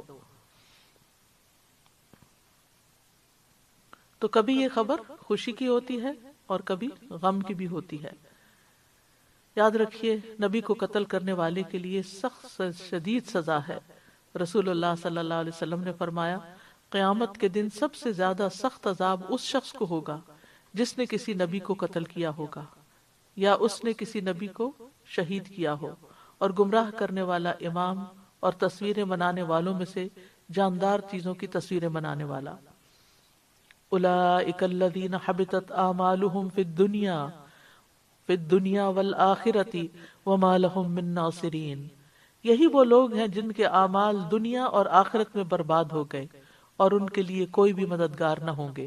یہاں آپ دیکھ رہے ہیں کہ ان کی مختلف سزائیں بتائی گئیں۔ نمبر 1 کہ ان کے اچھے اعمال ضائع ہو گئے، دنیا میں بھی ضائع ہو گئے اور آخرت میں بھی۔ دنیا میں انسان جب کوئی نیک عمل کرتا ہے تو اس کی نیکی کا اس کو کچھ نہ کچھ بدلہ دنیا میں بھی کسی نہ کسی خیر کی شکل میں ملتا ہے، اور سب سے بڑا بدلہ تو انسان کے اندر کا جو اطمینان ہوتا ہے وہ نصیب ہوتا ہے۔ پھر اس کے بعد دوسری سزا کیا، یعنی تیسری ایک طرح سے، ایک دنیا میں اعمال کا ضائع ہونا، آخرت میں ان کے اعمال کو کوئی وزن نہیں دیا جائے گا، اور تیسرا یہ کہ وہاں انہیں کوئی مددگار نہیں ملیں گے جو ان کو عذاب سے بچا سکیں۔ پھر فرمایا الم تر الی الذین اوتوا نصیبا من الکتاب یدعون الی کتاب اللہ لیحکم بینہم ثم یتولی فریق منہم وہم معرضون، کیا آپ نے ان لوگوں کی طرف نہیں دیکھا جو کتاب میں سے کچھ حصہ دیے گئے، وہ باہمی جھگڑوں میں فیصلے کے لیے کتاب اللہ کی طرف بلائے جاتے ہیں تاکہ وہ ان کے درمیان فیصلہ کر دے، پھر بھی ان میں سے ایک گروہ منہ پھیر لیتا ہے اور وہ اعراض کرنے والے ہیں۔ اس آیت میں خاص واقعے کی طرف اشارہ ہے جس کا خلاصہ یہ ہے کہ یہود زنا کرنے والے مرد اور عورت کو رسول اللہ صلی اللہ علیہ وسلم کے پاس لے گئے تو آپ نے رجم کا حکم دیا، لیکن انہوں نے انکار کر دیا اور کہا کہ ہماری کتاب میں تو صرف منہ کالا کرنے کا حکم ہے۔ جب تورات منگوائی گئی تو اس میں رجم کا ذکر ملا، چنانچہ ان دونوں کو رجم کیا گیا۔ اس پر یہود بہت ناراض ہوئے تو یہ آیت نازل ہوئی کہ کیا آپ نے دیکھا ان لوگوں کو جو کتاب میں سے ایک حصہ دیے گئے، یعنی ان کے پاس تورات موجود ہے، یدعون الی کتاب اللہ، وہ اللہ کی کتاب کی طرف بلائے جاتے ہیں، کیوں؟ لیحکم بینہم، تاکہ کتاب فیصلہ کرے ان کے درمیان، یعنی نبی کے فیصلے پر تو وہ راضی نہیں تھے تو کتاب کی طرف بلایا گیا کہ کتاب کے مطابق فیصلہ کرو، لیکن پھر وہ منہ موڑ جاتے ہیں اور ناراض ہوتے ہیں۔ تو بات یہ ہے کہ ہمارے لیے جو معاملات ہیں، اختلافات ہیں مسلمانوں کے اندر بھی یا کسی بھی طرح کے یا کسی کے ساتھ بھی، ان میں اصل فیصلہ کن چیز جو ہے وہ اللہ کی کتاب ہے، اور اس کے ساتھ ساتھ پھر نبی صلی اللہ علیہ وسلم کی سنت ہے۔ تو بہت ضروری ہے کہ ہم اس کے آگے اپنے آپ کو جھکا لیں، جو قرآن کا حکم آ جائے پھر انا کا شکار نہ ہو، ضد کا شکار نہ ہو۔ ذالک بأنہم قالوا لن تمسنا النار الا ایاما معدودات وغرہم فی دینہم ما کانوا یفترون، یہ اس وجہ سے ہے کہ وہ کہتے ہیں کہ ہمیں چند گنے ہوئے دنوں کے سوا آگ ہرگز نہ چھوئے گی، اور انہیں ان کے دین کے بارے میں ان باتوں نے دھوکے میں مبتلا کر رکھا ہے جو وہ خود گھڑتے تھے۔ اصل میں انسان کا جب عقیدہ آخرت کمزور ہوتا ہے تو اسی وقت اس کے عمل میں خرابی پیدا ہوتی ہے۔ ان کا عقیدہ کیا تھا کہ نحن ابناء اللہ و احباؤہ، کہ ہم اللہ کے بیٹے ہیں اور اللہ کے بڑے پیارے ہیں۔ لن تمسنا النار، ہمیں آگ نہیں چھوئے گی، الا ایاما معدودات، مگر چند دن۔ وہ کون سے دن؟ وہ کہتے تھے کہ ہم نے 40 دن بچڑے کی پوجا کی تھی، اول تو ہم آگ میں جائیں گے نہیں، اور اگر گئے تو بس صرف 40 دن کے لیے جائیں گے اور پھر نکل آئیں گے۔ تو اللہ تعالیٰ فرماتے ہیں کہ ان کی بہت سی خرابیوں کی وجہ، اللہ کے حکم کے آگے نہ جھکنے کی وجہ کیا ہے؟ ان کے عقیدے کی خرابی۔ اور عقیدے کی خرابی کیا ہے؟ کہ ہمیں جہنم ہمیشہ کے لیے نہیں ہوگی، چند دن بعد نکل آئیں گے۔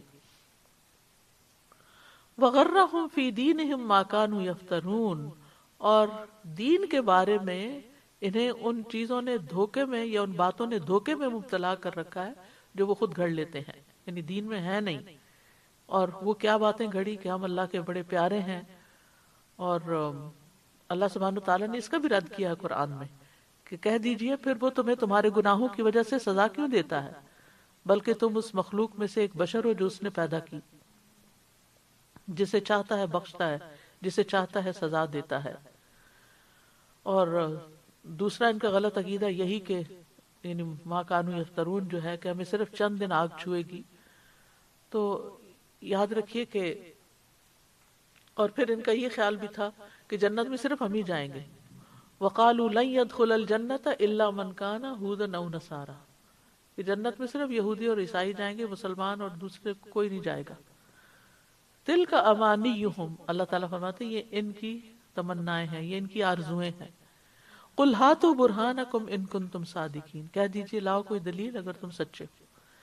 آج مسلمان بھی کیا سمجھتے ہیں، چونکہ ہم نے لا الہ الا اللہ پڑھ لیا، اب ہم چاہے چوریاں کریں، زنا کریں، شراب پئیں، جو چاہیں کریں، دوسری قوموں سے بھی بدتر عمل کریں، کچھ فرق نہیں پڑتا، ہم نے تو جنت میں ہی جانا ہے، اور اگر گئے بھی تو چند دن بعد نکل آئیں گے، تو اس لیے جی بھر کے یہاں گناہ کر لیں. تو یہ رویہ جو ہے یہ انتہائی غلط ہے. فَكَيْفَ إِذَا جَمَعْنَاهُمْ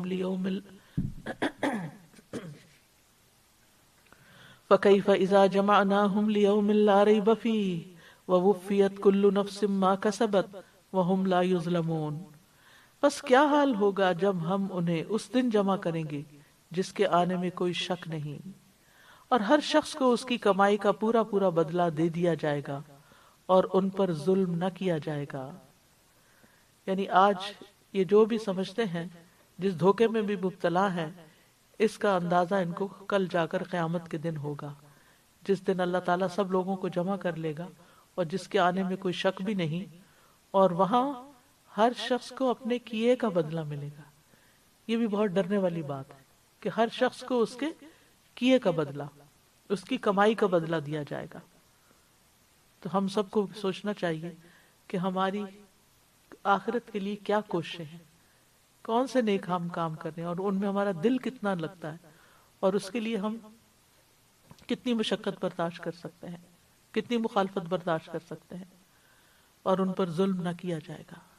یعنی کوئی بھی ظلم کا مطلب ہے کسی کے حق سے کمی کر دینا. یعنی اگر اس کا حق، یعنی اس نے نیکی زیادہ کی اور بدلہ کم مل رہا ہے تو یہ اس پہ ظلم ہے. اور اسی طرح اگر ظالم کو اس کا بدلہ نہ دیا جائے تو یہ بھی ایک طرح سے ظلم کو پروموٹ کرنا ہو جاتا ہے.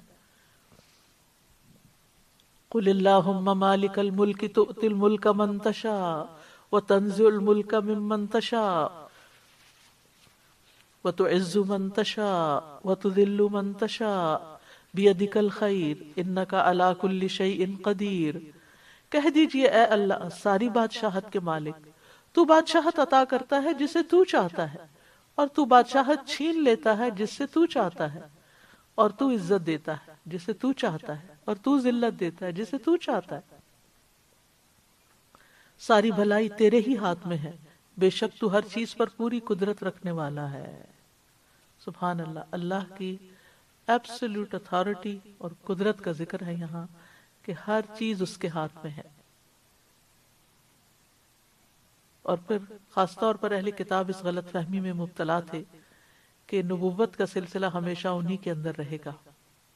دوسری قومیں اور خاص طور پر عرب یعنی کہ جو اہل کتاب نہیں تھے، ان کا تو یہ حق ہے ہی نہیں. لیکن جب نبی صلی اللہ علیہ وسلم بنو اسماعیل میں مبعوث ہوئے تو ان کے غیظ و غضب اور حسد کی انتہا نہ رہی. تو اللہ سبحانہ وتعالیٰ نے ان کی اس غلط فہمی کو دور کر دیا کہ اللہ سبحانہ وتعالیٰ ہی ساری بادشاہت کا مالک ہے، جس کو چاہے بادشاہت عطا کرے. کیونکہ نبی صلی اللہ علیہ وسلم مدینہ میں کیا تھے، یعنی ایک طرح سے مدینہ کے بادشاہ ہی تھے. اور یہود جن کو مذہبی رہنمائی اور سرداری حاصل تھی، وہ نبی صلی اللہ علیہ وسلم کے آنے پر ان سے چھن گئی. پھر اسی طرح مدینہ میں کون تھے، منافقین تھے، ان کو بھی سنایا جائے. عبداللہ بن ابی جو تھا وہ بادشاہ بنایا جا رہا تھا، اس کے لیے سونے کا تاج بھی تیار کر لیا گیا تھا، اور اس کی بھی بادشاہت گئی اور ان کی بھی سرداری گئی. تو کیونکہ اہل عرب جو تھے وہ ہر معاملے میں ان کی طرف رجوع کرتے تھے کہ یہ اہل کتاب نہیں ہے، ہمیں گائیڈ کریں. ظاہر آج بھی دیکھیں کہ پڑھے لکھے لوگوں کی طرف لوگ جاتے ہیں رہنمائی کے لیے. تو یہاں پر ان کو بہت بڑا دھچکا لگا، تو انہیں بتایا جا رہا ہے کہ اصل تو فیصلہ اللہ کا ہے، جسے چاہے بڑا کر دے اور جس سے چاہے بادشاہت چھین لے، جس کو چاہے عزت عطا کر دے اور جس کو چاہے ذلت دے دے. کیونکہ ان کو تو پھر مدینہ سے بھی ایگزائل کر دیا گیا تھا. اور تیرے ہی ہاتھ میں ساری بھلائی ہے، بے شک تو ہی ہر چیز پر قدرت رکھتا ہے. یعنی دنیا اور آخرت کے سارے معاملات کا مالک اللہ ہی ہے، بندوں کا مالک، نبوت دینے کا مالک، رزق دینے کا مالک، یعنی ہر چیز کا مالک وہ ہے.